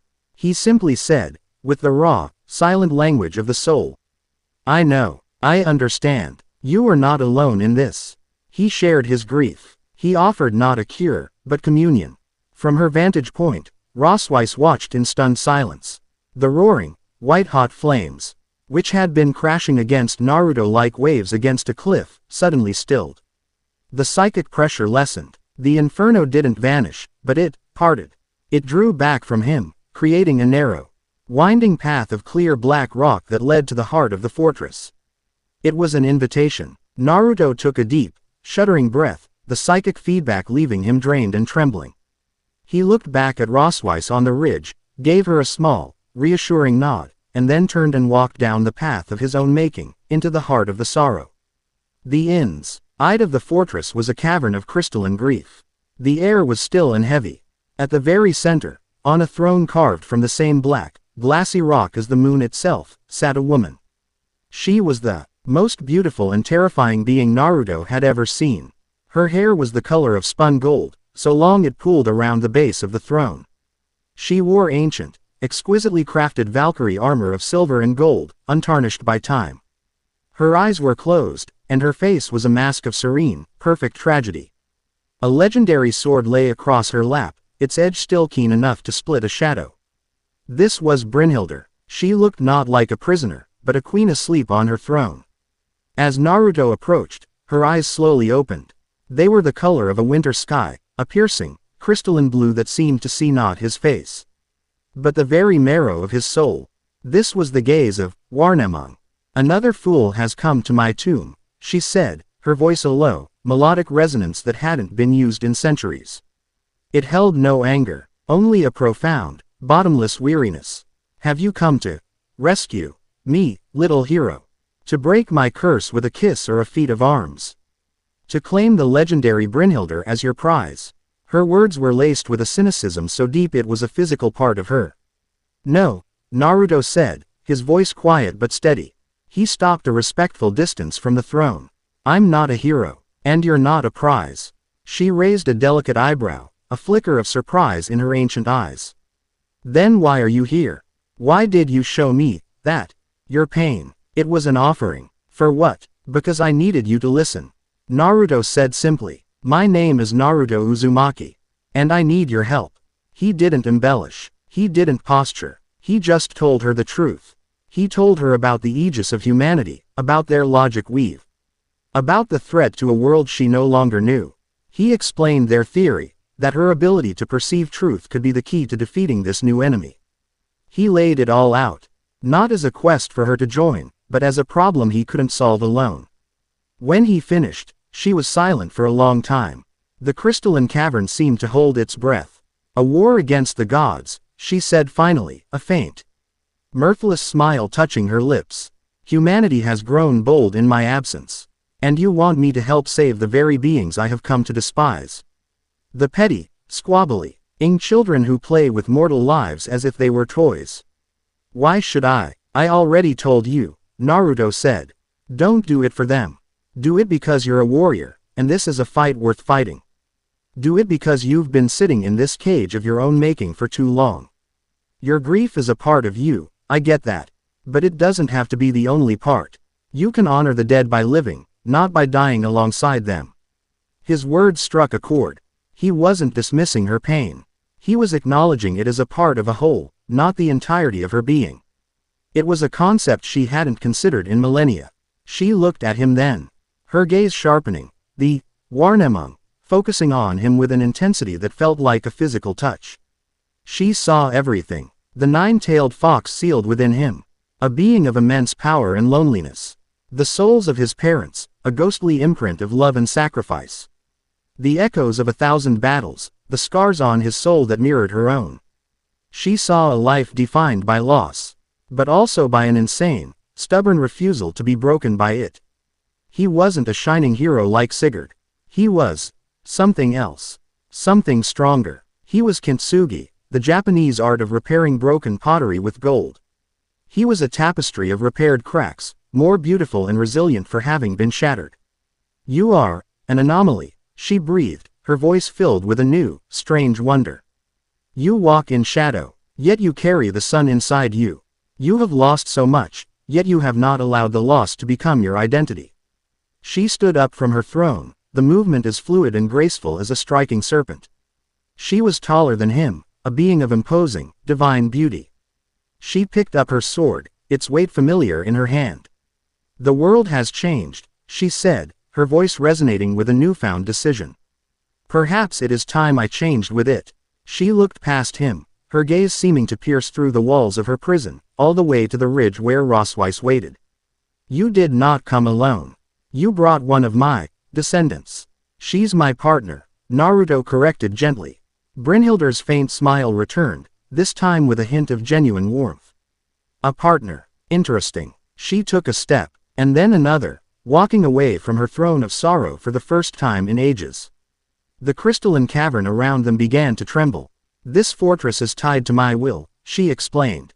As I leave, it will collapse. She walked up to Naruto, so close he could see the specks of silver in her winter blue eyes. She reached out, not with her sword, but with her hand, and gently touched the center of his chest. You have shared your pain with me, Naruto Uzumaki, she said softly. You have awakened me not with a hero's arrogance, but with a comrade's understanding. For that, you have my gratitude. She paused, her gaze unwavering. And my sword. With that declaration, the entire moon began to shudder violently. The fortress of fire outside didn't just vanish, it imploded, collapsing in on itself in a silent, violent rush of energy. The psychic grief that had saturated the entire region for millennia vanished in an instant, leaving behind a profound, peaceful silence. On the ridge, Rossweisse watched in utter disbelief as the inferno disappeared. In its place, she saw two figures standing on the now bare rock of the moon. Naruto, and a golden red woman of impossible beauty and power. Brynhildr looked at Naruto. How do we leave this desolate place? Naruto grinned, a tired but triumphant expression on his face. He held out his hand to her. Stick close. It's gonna be a rough ride. He made a single hand sign, and the world dissolved around them once more, the violent, swirling tunnel of the reverse summoning pulling them away from the sea of lament. Away from the realm of the dead, and back towards a world that was about to be turned upside down by the return of its greatest Valkyrie. Chapter 3 End. Chapter 4. The Storm Unbound. The transition back was just as jarring. A nauseating tumble through non-space that ended with them crashing back into reality. They reappeared in the center of Naruto's living room with a sonic boom. Chi rattled the windows and sent a stack of Rossweisse's research papers fluttering to the floor. Naruto landed in a crouch, already steady. Rossweisse, more prepared this time, stumbled but kept her feet. Brynhildr, however, simply appeared, standing with an unnatural stillness, as if the chaotic journey had been nothing more than a momentary change in scenery. She took a slow, deliberate breath, her crystalline blue eyes taking in the small, modern apartment. This is your hearth? She asked, her voice a low melody. She ran a curious finger along the back of Naruto's worn-out sofa. It is small, and smells of salt and boiled swine. It's miso pork ramen, Naruto corrected, stretching his back with a loud crack. And it's home. He looked from Rossweisse's stunned face to Brynhildr's serene curiosity. Right. Introductions. Brynhildr, this is my partner, Rossweisse. Rossweisse, the legendary Brynhildr. Rossweisse looked like she was short-circuiting. She stood stiffly, her hands clasped before her, caught between the urge to bow, salute, or simply faint. This was the primordial Valkyrie, a figure of quasi-religious significance to her. It is an honor beyond words, Lady Brynhildr, she managed, her voice a squeak. Your sagas were required reading at the academy. I wrote my thesis on the theoretical applications of your combat runes. Brynhildr's gaze softened as she looked at the flustered silver-haired woman. With her warnemung, she saw not just a nervous academic, but a core of immense magical talent, a fierce loyalty, and a deep, festering wound of betrayal that mirrored her own in miniature. A sister in spirit, generations removed. You have the soul of a shield maiden, Brynhildr said, her voice gentle. It was the highest compliment she could give. And the mind of a skald. Stand tall. We are kin. That simple validation did more to heal Rossweisse's wounded pride than anything else could have. She straightened, a flicker of her old confidence returning to her eyes. Before the reunion could continue, the air in the room crackled. The combined energy signature of the three of them, Naruto's vast, natural reserves, Rossweisse's reawakened magical potential, and Brynhildr's ancient, god-like power, was no longer a quiet anomaly. It was a lighthouse, a roaring bonfire in the supernatural world. And it had just drawn attention. A powerful, oppressive aura slammed down on the apartment building, a wave of raw, predatory intent. It was draconic, ancient, and filled with a dismissive arrogance that grated on Naruto's nerves. The pressure was immense, enough to make a lesser devil's bones creak. Naruto's expression hardened. Looks like the welcome wagon is here. He moved to the window, peering down at the street below. A man stood in the middle of the road, traffic having mysteriously stalled and rerouted around him. He was tall, dressed in a flamboyant, vaguely medieval style, with long, dark hair and eyes that glowed with a reptilian, golden light. He exuded an aura of casual, overwhelming power. Who is that? Rossweisse asked, coming to stand beside him. The pressure was making her feel dizzy. I do not know his name, Brynhildr said, her voice calm as she joined them at the window. Her eyes, however, had narrowed to slits. But I know his kind. A dragon, one of the old blood, who fancies himself a king. As if hearing her, the man on the street looked up, his golden eyes locking directly onto them. A slow, predatory smile spread across his face. He didn't shout. He didn't need to. His voice simply appeared in their minds, a telepathic intrusion that was as arrogant as his posture. The anomaly who defies categorization. The disgraced Valkyrie, and the ghost of a forgotten age. A curious gathering. I am Tannen, the former Dragon King. I have felt your power flare, a new and unclaimed peak in this world's landscape. I have come to test its foundations. To see if you are worthy of the strength you project. Naruto's eye twitched. He wants a fight. He seeks to measure his strength against ours, Brynhildr corrected. It is the way of dragons. They see power as a mountain, and they feel a compulsion to either climb it or shatter it. This town is too small for a clash of our magnitude, Tannen's voice echoed in their minds again. There is a desolate place in the human world, a valley of rock and sand where they test their weapons of metal and fire. I will await you there. Come, and show me the substance behind the shadow you cast.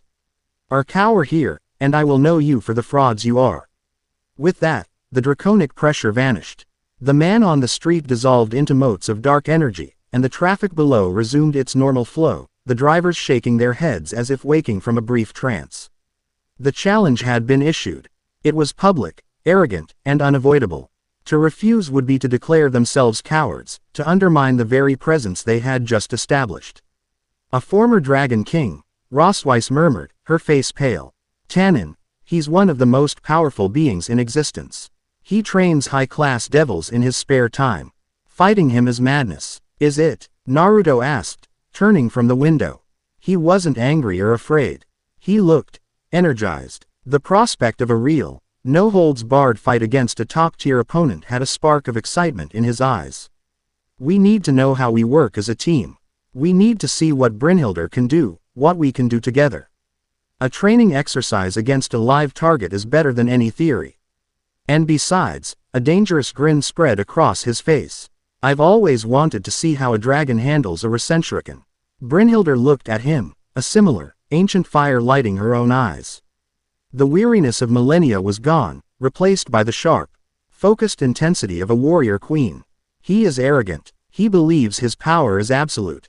He will underestimate us. That will be his undoing.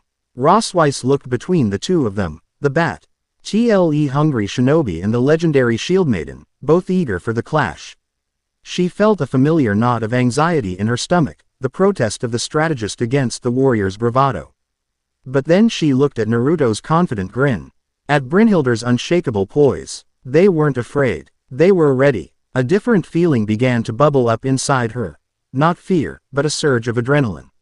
She was part of this now. This insane, powerful, ridiculous team. All right, she said, her voice firm, surprising even herself. But we do this smart.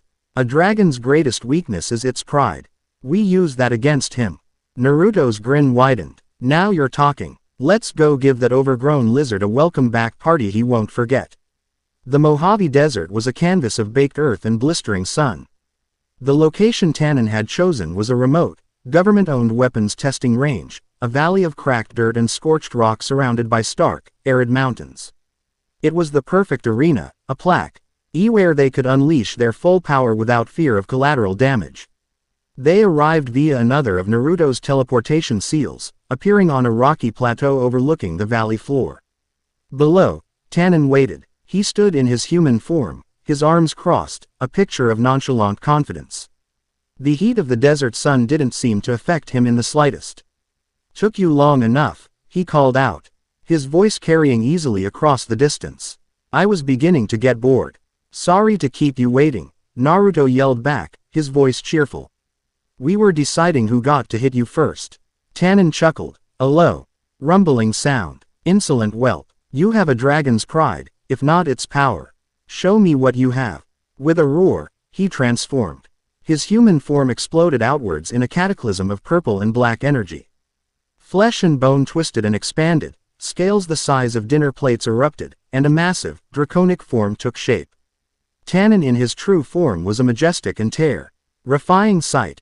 A colossal western dragon covered in dark purple scales, with a horned head, a vast wingspan, and eyes that glowed like molten gold. He dwarfed the surrounding rock formations. The sheer force of his presence kicked up a storm of dust and pebbles. Naruto let out a low whistle.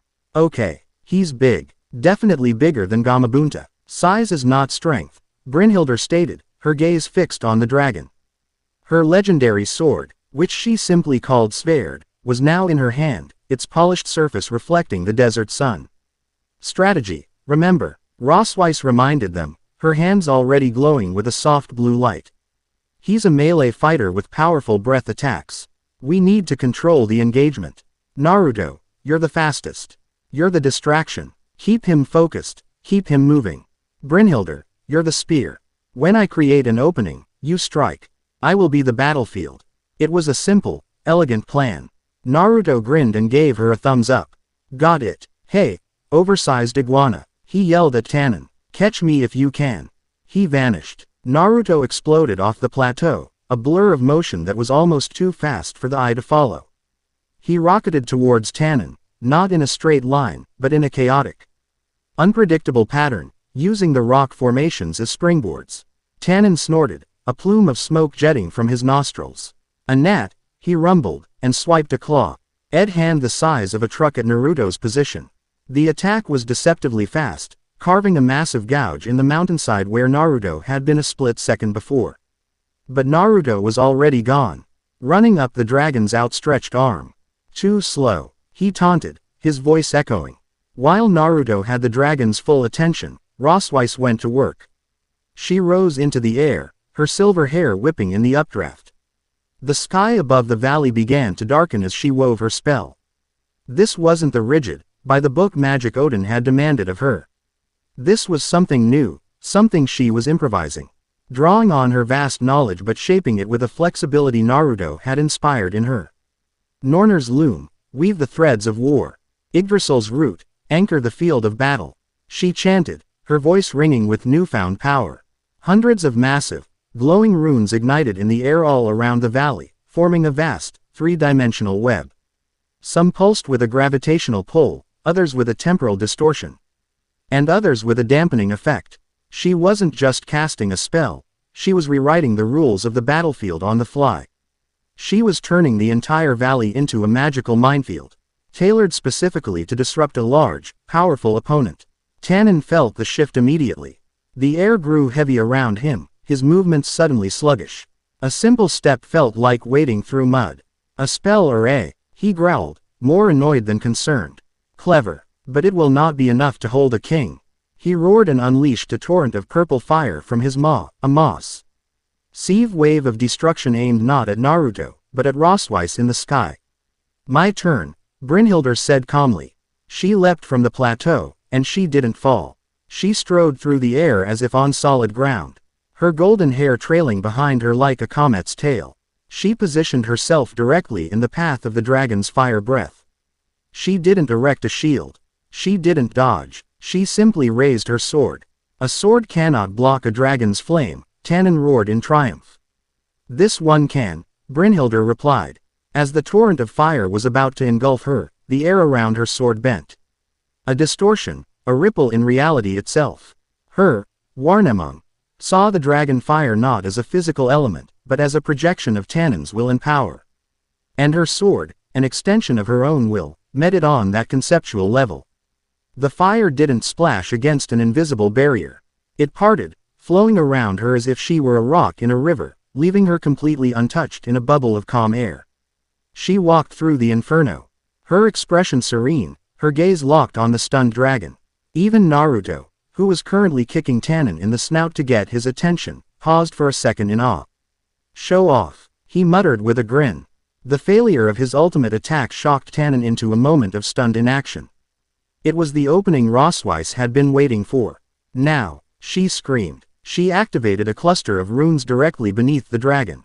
A massive gravitational rune flared to life, multiplying the effect of the ambient field 100-fold.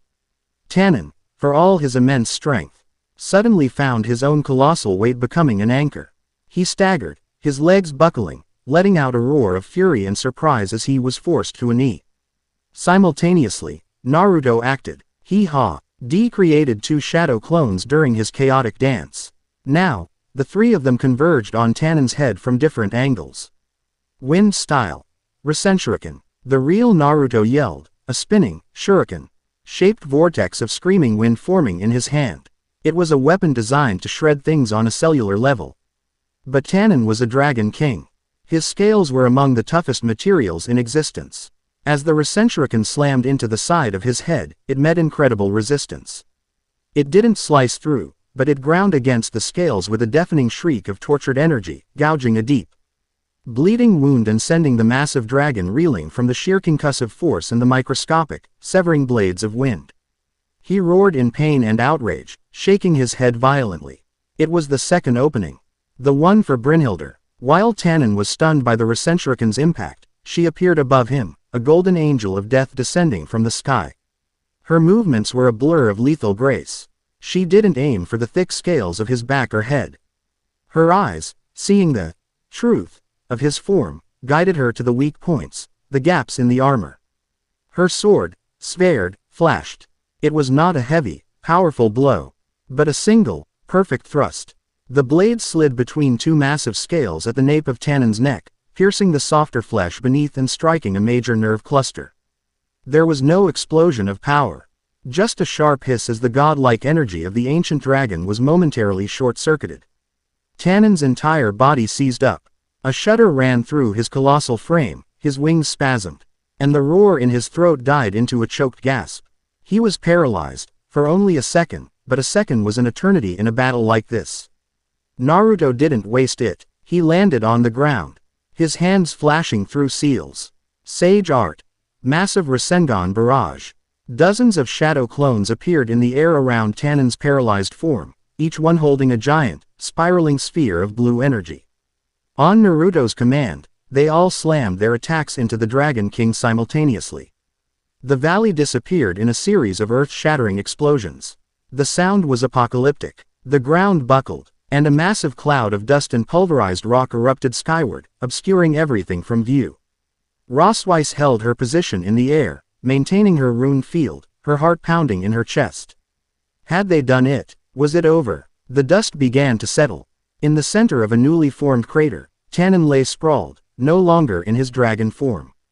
He was back in his human shape, his flamboyant clothes torn and singed, his body covered in cuts and bruises. He was breathing heavily, pushing himself up onto one elbow, a thin trickle of blood running from the corner of his mouth. A look of profound, utter disbelief was on his face. He had been defeated, not just beaten, but completely and systematically dismantled. The speedster had distracted him, the mage had controlled him. And the warrior had crippled him. They hadn't just overwhelmed him with power. They had outfought him, outthought him, and outmaneuvered him at every turn. Naruto, Rossweisse, and Brynhildr landed together on the edge of the crater, forming a triangle around the fallen Dragon King. They were all breathing a little heavily, the exertion of the fight showing, but they were largely unharmed. They stood as a single, cohesive unit, a new, undeniable power in the world. Tannen looked up at them, at the blonde shinobi with the unnervingly calm eyes, at the silver-haired Valkyrie whose magic had bound him like a fly in a web, and at the golden-haired goddess whose sword had pierced his invincible hide. The arrogance was gone from his eyes, replaced by a grudging, draconic respect. He pushed himself to his feet, wincing. To be defeated so completely, he said, his voice a low rumble. He wasn't angry, he was impressed. He then did something that shocked Rossweisse to her core. He gave a short, formal bow, a gesture of respect from one warrior to another. "You are no frauds," Tannen declared, his voice booming across the valley.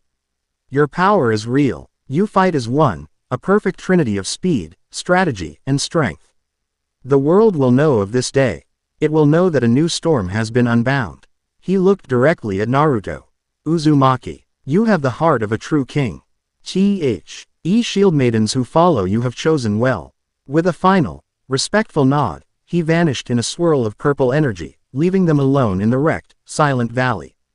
The adrenaline of the battle began to fade, replaced by a heady mix of exhaustion and exhilaration.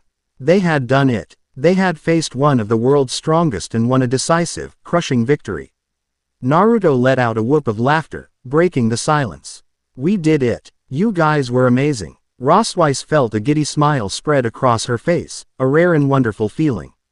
My runes held. The conceptual matrix worked. Brynhildr's expression was one of quiet, profound satisfaction. The thrill of a worthy battle, the perfect synergy with her new comrades, it was a feeling she had thought was lost to her forever.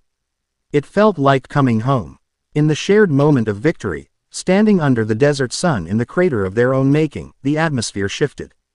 The heat was no longer just from the sun.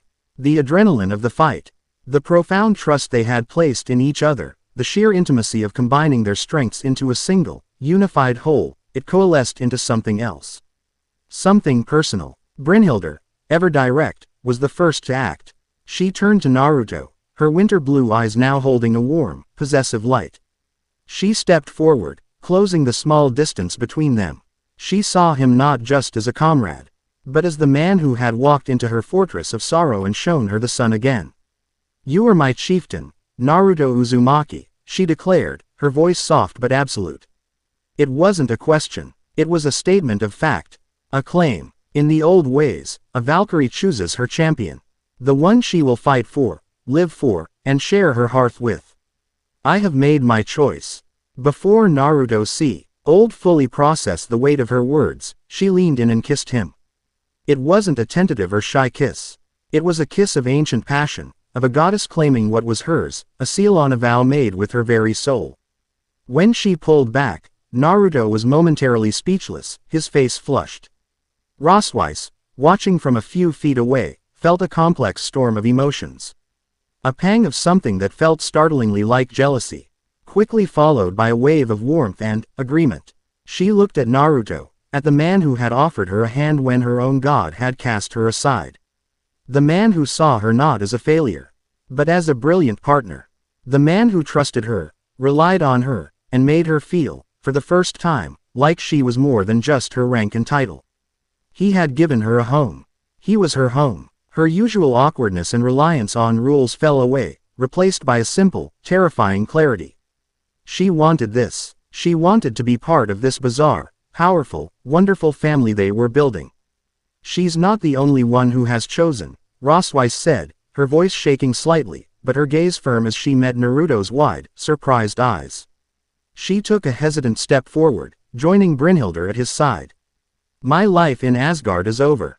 My loyalty is to this team. To you." The last part was a whisper, but it was filled with a universe of meaning. Naruto looked between the two of them. Brynhildr, the golden storm, ancient and powerful, her eyes full of a possessive, unwavering devotion. And Rossweisse, the silver moon, brilliant and brave, her face flushed with a newfound, daring hope. He saw not two subordinates pledging fealty, but two incredible, powerful women offering him their trust, their partnership, their hearts. In his old world, his understanding of love had been a clumsy, adolescent thing. Here, now, standing in the ruin of their first great victory, it was something else entirely. It was the shared trust of a battlefield. The quiet comfort of a shared home. The breathtaking sight of two souls. One burned by betrayal and the other shattered by disgrace, choosing to stand with him and find a new beginning. He didn't have a grand, poetic speech. That wasn't his way. He just looked at them. A slow, genuine smile spreading across his face, a smile full of warmth and acceptance. He reached out, not to claim them, but to offer his hands. One for each of them. Okay, he said softly, his voice full of a simple, profound emotion. Okay. They took his hands, their fingers lacing with his. The Valkyrie of legend, the Valkyrie of a new age, and the Ronin who had brought them together. A new household had just been forged, not in a grand hall or by a priest, but in the heart of a desert, sealed by the fires of battle and a promise of a shared future. Chapter 4 End. Chapter 5. Whispers in the Great Halls. The news of Tannen's defeat spread through the supernatural world like a shockwave.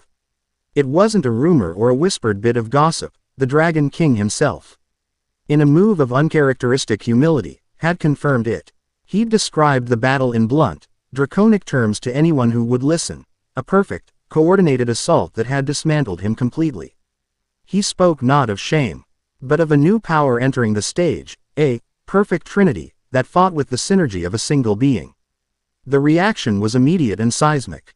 The name Naruto Uzumaki, once a curious footnote in the files of the faction leaders, was now the topic of emergency meetings from the highest spires of the Silver City to the deepest circles of the underworld. He was no longer just a powerful mercenary. He was the leader of an independent faction of three that had proven itself capable of defeating a top 10 powerhouse. His household, for that was how the supernatural world now viewed it, possessed no territory, no grand peerage, and no ancient name, but it had something far more potent. Demonstrated, undeniable power. It was this development that led to the summons. It wasn't a request this time. It was a formal invitation, delivered by Graphia Lucifuge herself, Sears X Lucifer's queen, to a top-level, multi-faction summit. The agenda had a single item. The aegis of humanity and the emergence of unaligned powers.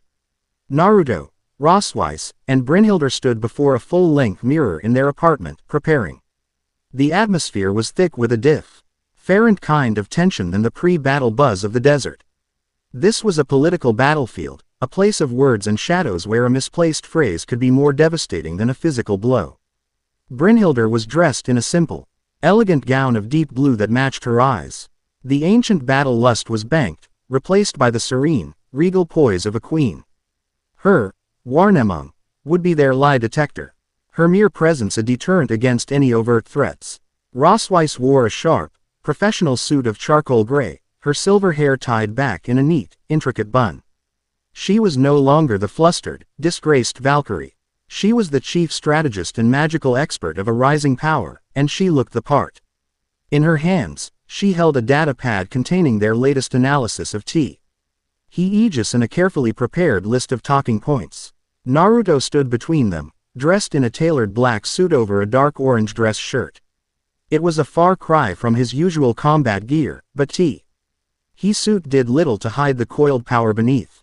He looked less like a politician and more like a Yakuza boss attending a board meeting, calm, confident, and utterly dangerous. "Remember the plan," Rossweisse said, her voice a low, steady murmur. "We are not there to be recruited, intimidated, or integrated. We are a neutral party, here to discuss a mutual threat. We share our new intel on the aegis, reinforce our value, and deflect all attempts to absorb us. Control the narrative. They will try to separate us," Brynhildr added, her gaze on Naruto's reflection in the mirror. "They will offer him titles, territory, a place in their hierarchies. They will offer you restoration," she said, her eyes shifting to Rossweisse. "They will see you as assets to be divided and acquired." Naruto adjusted his collar, his expression unreadable. "Let them try." He met their eyes in the mirror, a flicker of that unstoppable confidence shining through. We walk in together, we speak as one, and we walk out together. No matter what they offer, no matter what they threaten. Our allegiance is to this room. To each other. Nothing else matters. That simple declaration settled the last of their nerves. It was their mantra, their constitution. Their new household had only one law, and he had just stated it. Graphia, who had been waiting patiently and silently in the corner of the room, stepped forward. "Are you ready, Lord Uzumaki?" she asked, her voice a model of professional decorum. The use of the honorific, Lord, was not lost on any of them. It was a recognition of his new status. "We are," Naruto said. Graphia bowed her head and produced a complex teleportation circle. It glowed with the crimson crest of the House of Baal. The summit is being held in the neutral territory of the Grimoire Palace in the underworld. With a flash of red light, they were gone. The chamber was designed to intimidate. It was a vast, circular hall, the ceiling a grand dome of enchanted obsidian that showed a swirling, real-time view of the cosmos. In the center of the room was a massive, round table carved from a single piece of petrified wood from the Garden of Eden, a spoil of some ancient war. Seated around it were some of the most powerful beings in existence. Sears's Lucifer was there, his regal calm a thin veneer over his world-ending power. Beside him was Seraphal Leviathan, her playful, magical girl persona dialed down to a cold, watchful silence. Azazel, the governor of the fallen angels, was present, his usual grin absent, replaced by a keen, analytical stare. From the heavens, Archangel Michael sat serene and composed, his golden aura a beacon of holy power, though his eyes held a deep, weary concern. And representing Asgard, a place of particular tension for their group, was a god Naruto didn't recognize. He was a powerfully built man with a thick, graying beard and cunning eyes, dressed in formal Asgardian robes. Rossweisse stiffened almost imperceptibly. "That is Vidar," she whispered to Naruto. Her voice too low for anyone else to hear. "The silent god, Odin's son. He is known for his strength and his ambition." Naruto filed the information away. The seating arrangement was deliberate. There were 3 empty chairs, placed together, but set slightly apart from the main circle of the faction leaders. The message was clear. "You are here, you are acknowledged, but you are not yet one of us." As they entered, all conversation stopped. Every eye in the room fixed on them. They walked across the marble floor, their footsteps echoing in the cavernous hall, and took their designated seats. They didn't wait to be invited.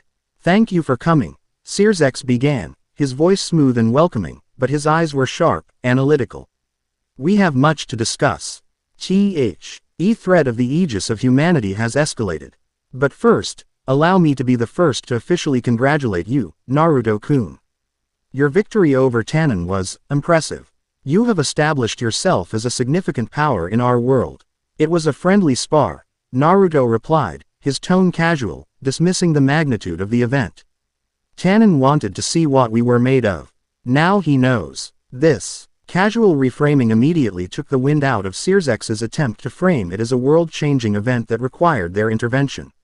"Indeed," Azazel chimed in, a slight smile touching his lips. He appreciated the verbal judo. "And it seems you're made of stern stuff. Which brings us to the first point of order. Your status. A power of your caliber cannot remain completely untethered. It creates instability. Sears and I, on behalf of the 3 factions, would like to make you a formal offer." Sears nodded. "We would like to offer you the title of a high-class devil, with your own peerage pieces to command. You would be granted territory in the human world, a title of nobility, and all the resources of the underworld at your disposal. You would be a lord, a king in your own right under the Grand Alliance. A pillar of our new world." The offer hung in the air, glittering and potent. It was a king's ransom. More power, more wealth, more status than most beings could dream of. Naruto didn't even hesitate. "We decline." The refusal was so quick, so absolute, that it left a stunned silence in its wake. Seraphal's eyes widened slightly. Sears's practiced smile tightened at the edges. "May I ask why?" Sears asked, his tone still polite, but with a new, harder edge. "It is a generous offer." "It is," Naruto agreed. "But my household has no interest in joining your faction. Or any faction. We have one goal. stopping the Aegis. Tying ourselves to the politics of the underworld would be a distraction. We value our independence more than any title or territory. A noble sentiment, Michael said, his voice calm and resonant. But the Aegis is a threat to all of us. Would not unity be our greatest strength? Heaven would also welcome you as allies. We could offer you sanctuary, holy arms. We decline, Naruto repeated, his gaze moving to the Archangel. With all due respect, we will work with you against the Aegis, but not for you. Now it was Vidar's turn. The Asgardian god leaned forward, his voice a low rumble. Perhaps you would prefer to align with your own kind. His eyes locked onto Rossweisse. Lady Rossweisse, the All-Father's judgment was harsh. A political necessity in a difficult time. But it is not irreversible.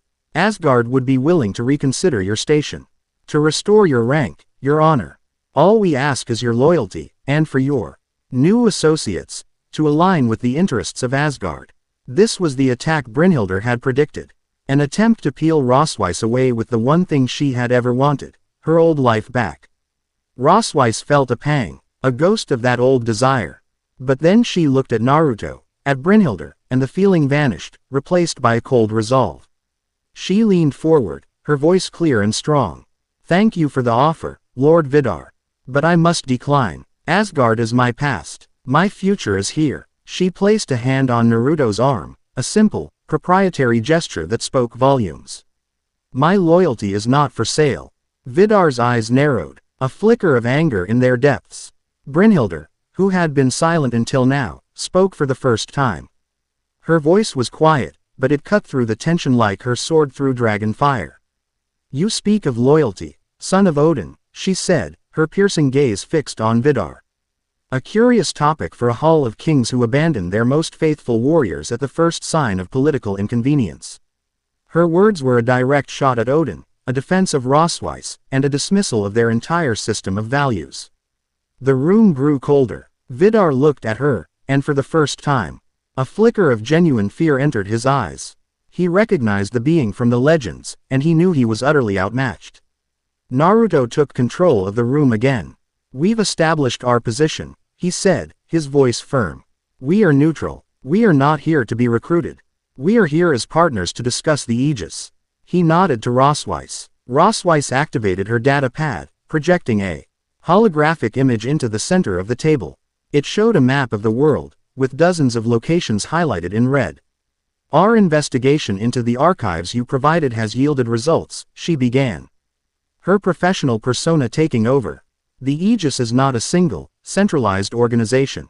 It is a cell-based network, fanatically loyal to a central ideology and a leader known only as Cassian.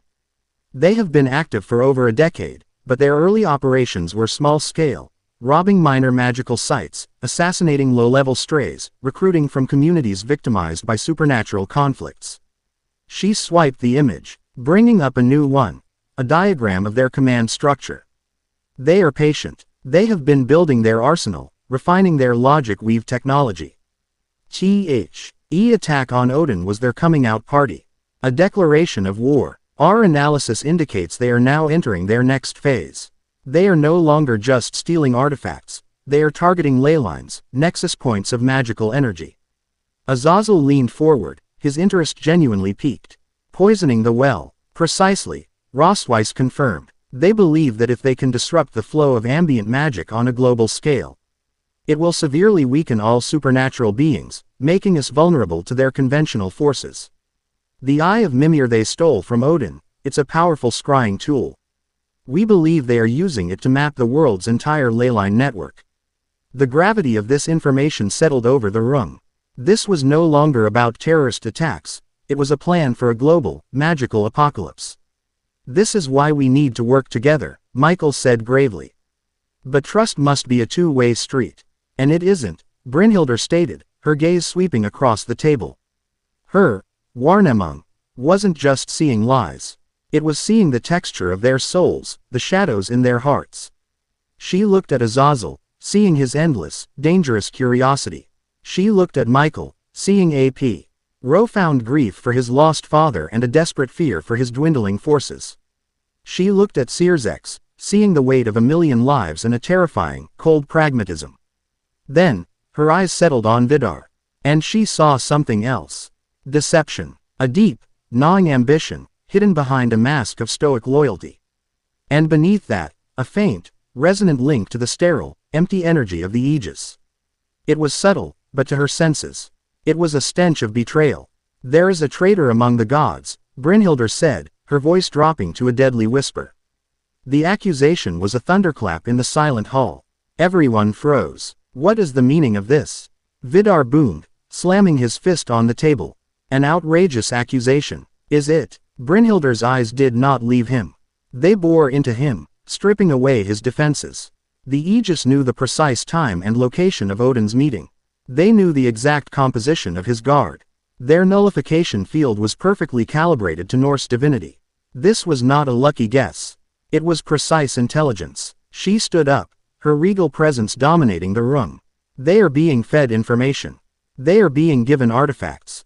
Someone is helping them, hoping to use them as a tool to weaken the other factions, to clear the board so that their own may rise from the ashes." Vidar began to sweat under her unrelenting gaze. He felt as if his very soul were being flayed. "Lies. You have no proof." "I am the proof," Brynhildr said, her voice resonating with an ancient authority. "My eyes see the truth you hide, son of Odin. They see the rot in your heart." Before the situation could escalate, Naruto stood up. He had what he needed. He had successfully positioned his team as an invaluable, independent power. He had delivered his intelligence, escalating the perceived threat of the Aegis. And now, through Brynhildr, he had sown the seeds of paranoia and discord among the established factions, ensuring they would be too busy watching each other to unite against him. It was a masterclass in political maneuvering, executed perfectly. "Our point is made," Naruto announced, his voice cutting through the tension. "The enemy is not just at your gates, they may be in your halls. You can deal with your internal affairs as you see fit." He then looked around the table, his gaze firm and unwavering. He was about to make his final move. This wasn't just about politics. It was about his family. "There is one final piece of business," Naruto said. His tone shifted, losing its political edge and becoming something deeply personal. "You have tried to define us today. To label us, recruit us, and claim us. You have failed. So now, allow me to define ourselves." He stepped back from the table, moving to stand directly between Rossweisse and Brynhildr. He took both of their hands in his. The gesture was intimate, defiant, and public. "The three of us are a household," he declared, his voice ringing with absolute conviction. "And as of this day, I, Naruto Uzumaki, take Rossweisse and Brynhildr as my wives. We are a family, bound not by your laws or your politics, but by our own vows. We are beholden to no one but each other." The declaration was a political masterstroke and a deeply personal vow rolled into one. By announcing his marriage, he was formalizing their faction of three in the one language the old houses of the underworld and the pantheons of gods truly understood, the language of blood, bond, and household. He was making them untouchable as individuals, forever linked.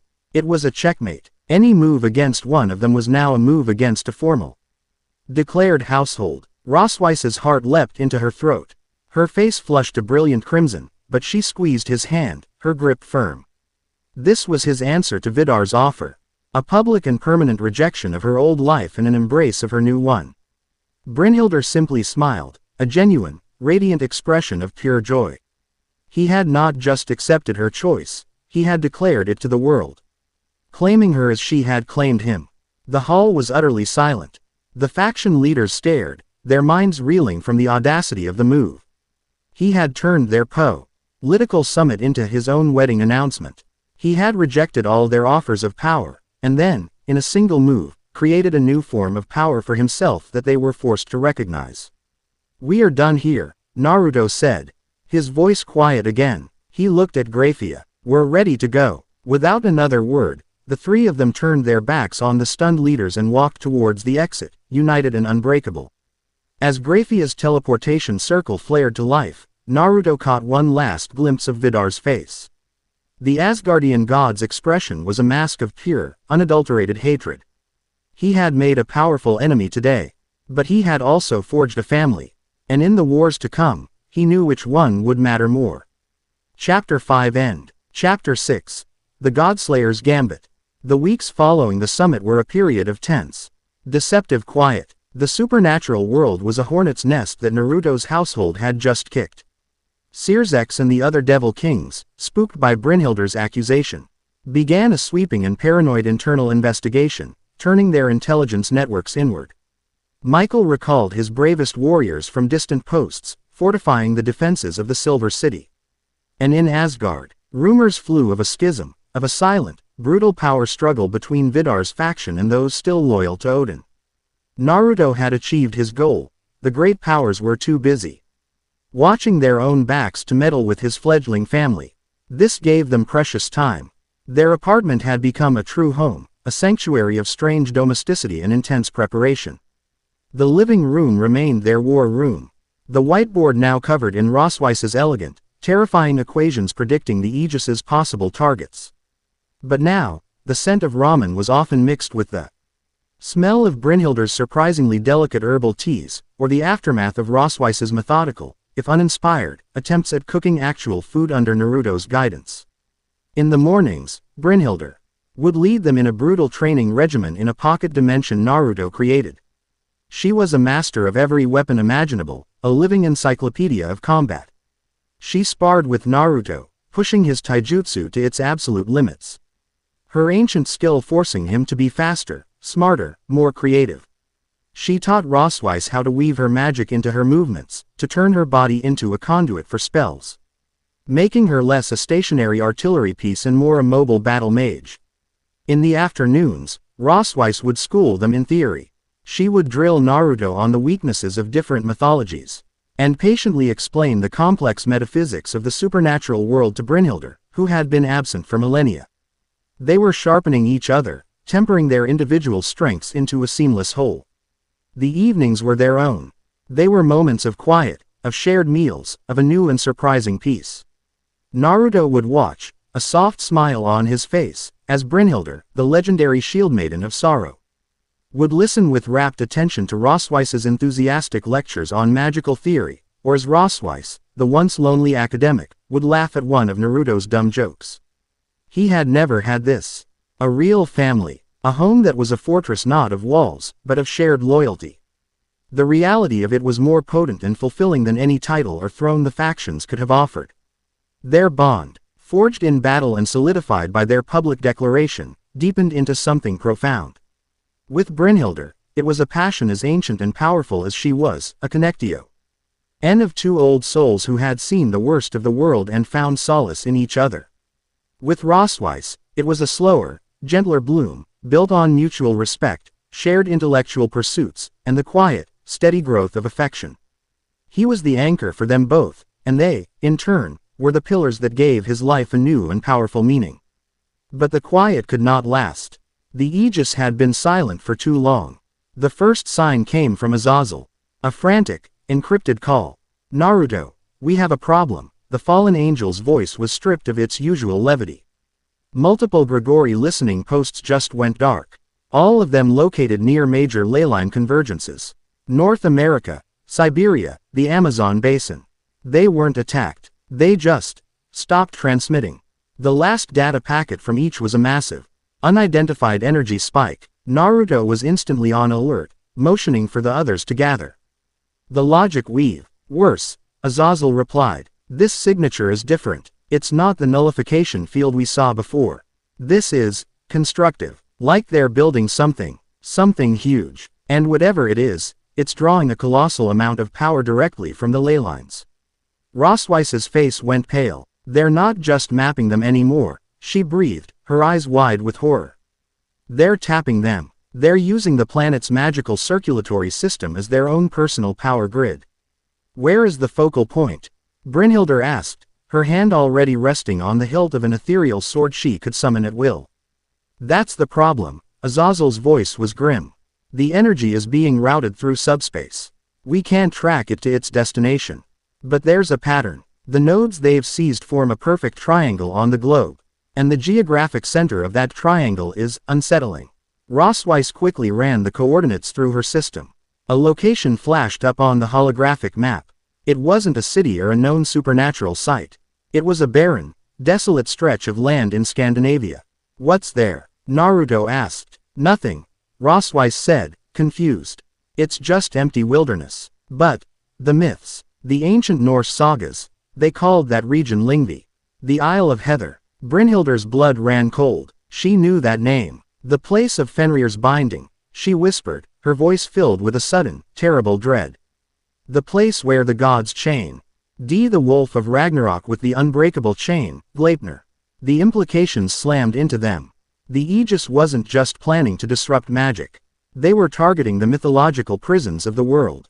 They're not trying to kill the gods, Naruto realized, his voice dangerously low. They're trying to unleash the monsters that can. Cassian's gambit, Rossweisse murmured, horrified. It's a scorched earth strategy. He can't defeat the supernatural world, so he'll unleash its own apocalypse upon it. He'll let the monsters and the gods destroy each other, and then liberated, humanity can rise from the ashes. We have to stop them, Naruto said, his decision absolute. He looked at Azazel through the comm link. Are the factions mobilizing? They're in chaos, Azazel admitted. Searzex is sending troops, but they're moving slow, afraid of traps. Michael is praying. And Asgard. He trailed off. Vidar is claiming it's a feint, that the real target is Valhalla. He's refusing to send aid, consolidating his forces. The paranoia you planted is working against us. They're disorganized. You're the only ones who can get there fast enough. We're on our way, Naruto said and cut the connection. He turned to his wives. His family. Their expressions were grim, but resolute. There was no fear, just a shared, unwavering purpose. Rossweisse, Naruto commanded, his cage persona taking full effect. I need a real-time analysis of the area. Find the Aegis forces, locate their primary weapon. Brynhildr, you are the vanguard. Your job is to break their lines and get to the binding site. All run interference. We hit them hard, we hit them fast, and we do not let them break that chain. They nodded in unison. There was no need for more words.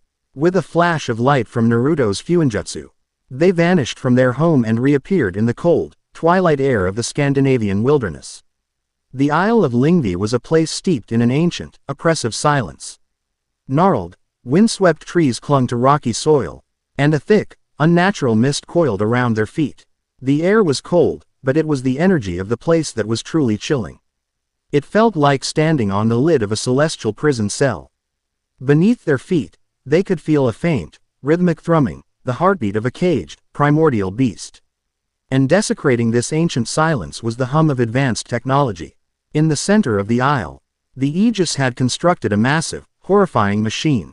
It was a tripod of gleaming, black metal, hundreds of feet tall. At its apex, a complex array of lenses and emitters spun, gathering the energy siphoned from the world's ley lines into a single, blinding point of white light. This light was focused downward, not as a beam of destruction, but as a complex, surgical laser, carving away at the very fabric of reality. It was aimed at a spot on the ground that shimmered with an impossible, ethereal light. Gleipnir, the unbreakable chain. It wasn't a physical object, but a living concept. A braid of 6 impossible things. The sound of a cat's footfall, the beard of a woman, the roots of a mountain, the sinews of a bear, the breath of a fish, and the spittle of a bird. The Aegis weapon wasn't trying to break the chain. It was trying to unmake it, using the logic weave to erase the concepts it was made of, one by one. Surrounding the machine was an army. Hundreds of Aegis soldiers in their signature black armor moved with cold, disciplined efficiency, setting up defensive perimeters. Elite squads of purifiers in silver-trimmed armor stood guard at the base of the tripod, armed with improved null-energy cannons. And watching over it all, from a mobile command platform, stood Cassian Varinus. He was no longer in armor. He wore a simple, white military-style coat, his arms crossed behind his back. He watched the progress of his god-slaying machine with the calm, detached air of a scientist observing an experiment. He had anticipated a response. He was ready for it. "They're here," he said to his second-in-command, a grim-faced woman with a cybernetic eye. Energy signature matches the reports from the Tannin engagement. The anomaly and his 2 Valkyries. "Shall we deploy the Seraphim killers, sir?" she asked, her voice a synthesized rasp. "No," Cassian said, a thin, confident smile on his lips. Let the grunts soften them up. I want to see this perfect trinity for myself. I want to see if they can withstand the full might of humanity's will. He had set a trap. The entire island was saturated with a low-level logic weave, not strong enough to completely nullify their powers, but enough to degrade them, to make every spell a struggle, every technique an effort. He wanted to bleed them dry before he moved in for the kill. Naruto's team landed on a ridge overlooking the Aegis operation. The scale of it was breathtaking. By the All-Father's beard, Rossweisse whispered, her magical senses reeling from the sheer wrongness of the Aegis machine. They've refined the logic weave. It's not a simple null field anymore. It's a surgical tool. They're deconstructing a divine concept. The footfall of a cat is beginning to fade, Brynhildr said. Her Warnemung, giving her a terrifying insight into the process. They have already unmade one of the 6 strands. We do not have much time. All right, plan is a go. Naruto yelled over the hum of the machine. Shadow clone jutsu. 100 Narutos exploded into existence. They didn't charge blindly. This was a cage-level strategic deployment. Half of them fanned out, creating a diversionary assault on the Aegis western flank. The other half began a coordinated attack on the east, drawing the attention of the bulk of the enemy forces. The battlefield erupted into chaos, explosions, shouts, and the sizzle of null energy beams meeting Rasengans. While the clones created havoc, the real team made their move. Brynhildr led the charge, a golden spearhead. She moved with a speed that was almost impossible to track, her sword a blur of silver light. She didn't engage the rank-and-file soldiers. She flowed through their lines like water, her target the elite purifier squads guarding the tripod. Rossweisse flew above her, a silver-haired angel of war. The logic weave field made her feel like she was trying to cast spells while submerged in molasses, but she pushed through it. She didn't waste energy on large, flashy attacks. She fired precise, concentrated bolts of Norse magic, targeting weapon emplacements, disabling null field projectors, and creating small, controlled explosions to disrupt enemy formations and clear a path for Brynhildr. Her role wasn't destruction, it was control. Naruto was everywhere else. He was a phantom, a whisper of orange and black at the edge of the battle. He used his immense speed and agility to dismantle the Aegis command structure. He appeared in the midst of communication arrays, his fist crashing through them. He disabled weapon caches with perfectly placed explosive tags. He was a one-man special forces unit, sowing chaos and crippling the enemy's ability to coordinate. A purifier squad saw Brynhildr coming and opened fire with their improved cannons. The beams were faster, more concentrated. Brynhildr didn't try to part them this time. She met them head-on. She spun, her entire body a vortex of motion, her sword deflecting the beams with sparks of impossible energy. She wasn't just blocking, she was redirecting. A beam aimed at her chest was sent careening into a nearby squad of soldiers. A shot aimed at her head was deflected into the leg of the giant tripod, causing the massive structure to groan and shudder. She closed the distance in a heartbeat. Her fighting style was a beautiful, lethal dance. She never used more force than necessary. A precise thrust to a weak point in the armor's neck seal. A swift cut to a power cable on a weapon. A pommel strike to a helmet that sent a soldier crumpling to the ground, unconscious. She moved through the elite guard like a surgeon, disabling them with an efficiency that was both breathtaking and terrifying. From his command platform, Cassian watched, his calm expression finally cracking. He had expected a brute force assault. This was something else. This was a coordinated, multi-pronged decapitation strike. She's a living legend, his second-in-command breathed, her cybernetic eye struggling to keep up with Brynhildr's movements. And the mage, she's not just fighting, she's dissecting our entire battle plan. And the anomaly, Cassian's eyes narrowed as he watched Naruto. A blur of motion, take out another command post. He is the chaos that binds them together. A brilliant strategy. His smile returned, but this time it was predatory. But they made one critical mistake. They split up. He pointed at Naruto. Deploy the Seraphim killers. Target Uzumaki. Pin him down. I will handle the Valkyries myself. As Naruto took out the last major communications hub, 5 new figures dropped from a stealth transport high above. They were different from the other soldiers. They were larger, encased in bulky, powerful exoskeletons that glowed with a faint, menacing blue light. The Seraphim Killers. The Aegis's answer to S-class threats. They landed around Naruto, boxing him in. Target acquired, one of them said, its voice a deep, synthesized growl. Engage Godslayer Protocol. Quote, they moved in unison, their movements perfectly synchronized. This wasn't a brawl, it was a calculated execution. Naruto tried to weave between them, but they were incredibly fast. Their exoskeletons augmenting their speed and strength to incredible levels. One of them caught Naruto's punch, its metal gauntlet groaning but holding firm. Another fired a point blank null energy blast that Naruto was forced to absorb with a hastily formed Rasengan, the resulting explosion sending him skidding back. They were strong, and they were learning, adapting to his movements in real time. He was pinned. Meanwhile, Cassian Varinus made his move.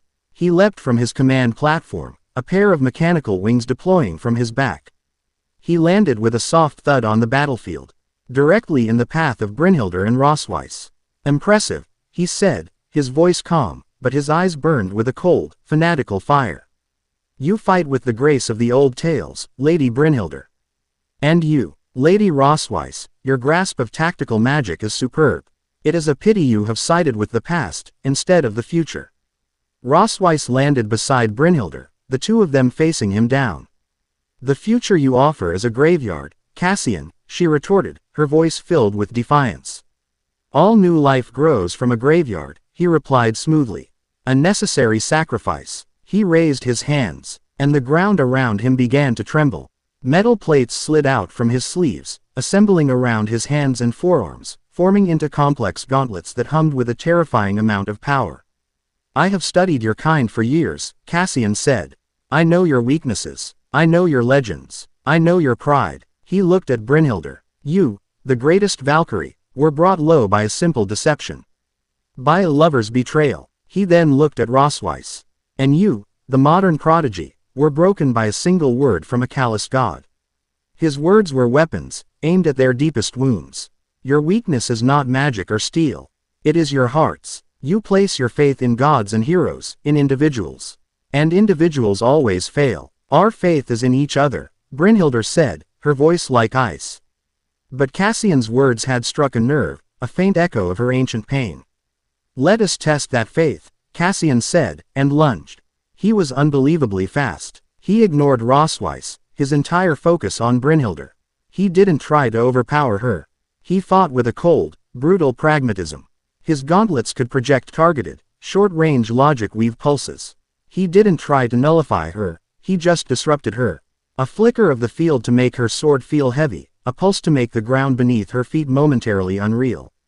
It was a battle of a legend against a technomancer. Brynhildr was the superior warrior.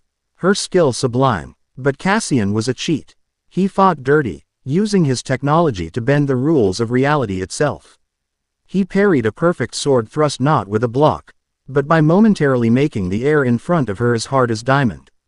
He dodged a lethal slash by altering his own inertia, moving in a way that defied physics. While Brynhildr was locked in this impossible duel, Rossweisse was fighting a battle of her own. Dozens of Aegis soldiers, freed up from the main battle, swarmed her. She was a whirlwind of magical energy, creating shields, firing bolts of ice, and manipulating the very ground to entrap her foes. But she was being worn down, the ambient logic weave a constant, draining tax on her reserves. She could see Naruto struggling against the Seraphim Killers. She could see Brynhildr being forced onto the defensive by Cassian's reality-warping tricks. Her perfect plan was falling apart. They were being systematically isolated and overwhelmed. Panic began to set in. The old fear, the fear of failure, of being helpless, began to creep back in. He's right, a venomous part of her mind whispered. We're losing. Back in his own fight, Naruto was getting hammered. The Seraphim Killers were a perfect anti-Naruto weapon. They were too strong to be taken down by his normal taijutsu, too coordinated to be fooled by his clone feints, and their null energy blasts could disperse his Rasengans. He was fighting 5 opponents who seemed to know his every move. He gritted his teeth, his body bruised and aching. He needed to end this. He needed to get to his wives. He began gathering a massive amount of natural energy, preparing for a Rasenshuriken powerful enough to wipe them all out. But Cassian had planned for that, too. As Naruto's technique began to form, one of the Seraphim killers fired a strange device at him. It wasn't a weapon. It was a small, black sphere that latched onto his arm. It began pulsing, and Naruto felt a horrifying sensation. The natural energy he was gathering was being siphoned away, drawn out of him and into the device. It was a senjutsu drain. Did you think we wouldn't study your energy? Cassian's voice called out from across the battlefield, his attention momentarily diverted from Brynhildr. We learned from the Odin incident. We adapt. We overcome. You are powerful, Naruto Uzumaki. But you are predictable. The drain was agonizing. Naruto felt his sage mode flickering, his strength failing. The Seraphim killers closed in for the kill. He was out of options. He looked across the battlefield and saw Rossweisse. Her face pale with exhaustion, her magical barriers beginning to crack. He saw Brynhildr, the invincible shield maiden, with a thin cut on her cheek, being forced back step by Tep by Cassian's impossible fighting style. He saw his family, his world, about to be broken. And in that moment, something inside him snapped. Not in despair, but in rage. A pure, protective fury he hadn't felt since pain had destroyed his village and hurt his friends. Predictable, he let out a roar that was not entirely human. The Nine Tails, Kurama, dormant within him, felt his host's rage and responded, pouring his own vast, malevolent chakra into Naruto's system. But it wasn't the chaotic, destructive energy of the past. Over the years, their bond had deepened into a true partnership. This was controlled, focused. A cloak of bubbling, crimson energy erupted around Naruto, so potent that it physically pushed the Seraphim killers back. The senjutsu drain device on his arm overloaded and exploded. His eyes burned a feral, slitted red. The whisker marks on his cheeks darkened, becoming stark and menacing. This wasn't just Sage Mode. This was Sage Mode fused with the Nine Tails Chakra Mode. A form he had never had to use in this world. A level of power he had kept in reserve. Predictable, he growled, his voice a duet of his own and Kurama's. Let me show you what happens when I get serious. The ground cracked beneath his feet. He vanished, not in a blur of speed, but in a flash of crimson energy. He appeared behind one of the Seraphim killers. Before it could react, a massive, crimson chakra arm erupted from his back and slammed it into the ground, crushing its advanced exoskeleton like a tin can. He moved to the next, his speed and power amplified to a terrifying degree. He didn't need Rasengans now. His fists, wreathed in the Nine Tails chakra, were enough. He tore through the remaining 4 Seraphim killers in less than 10 seconds, leaving them a heap of mangled, sparking scrap metal. The entire battlefield fell silent for a second. Every soldier, every leader, stared in horror at the crimson demon of wrath that had just been unleashed. Cassian, in his duel with Brynhildr, felt the shift in power. His eyes widened in genuine shock. Impossible. Such power. That moment of distraction was all Brynhildr needed. Her fighting spirit, ignited by Naruto's own, flared to life. Her weariness vanished. She would not be the weak link in this family. Her sword flashed, and this time, it wasn't just steel. It was infused with her own divine, conceptual power. She didn't just cut. She erased. She feinted a thrust, and as Cassian raised a reality-warping shield, her blade simply passed through it, no longer bound by the physical laws he was manipulating. The tip of her sword sliced across the front of his gauntlet, and the advanced metal didn't just break, it unraveled into dust, the concept of its existence severed. Cassian leapt back, his face a mask of disbelief, clutching his now useless hand. From across the battlefield, a crimson streak shot towards him. Naruto, wreathed in the Nine Tails power, appeared at Brynhildr's side. A moment later, Rossweisse, seeing her chance, unleashed the last of her reserves in a single, massive wave of power that sent the surrounding Aegis soldiers flying. She flew to them, landing on Naruto's other side. The Trinity was reunited, battered, exhausted, but together, and one of them was now radiating enough power to level a country. Naruto looked at Cassian, his red, slitted eyes burning with a cold fire. You talked a lot about weakness.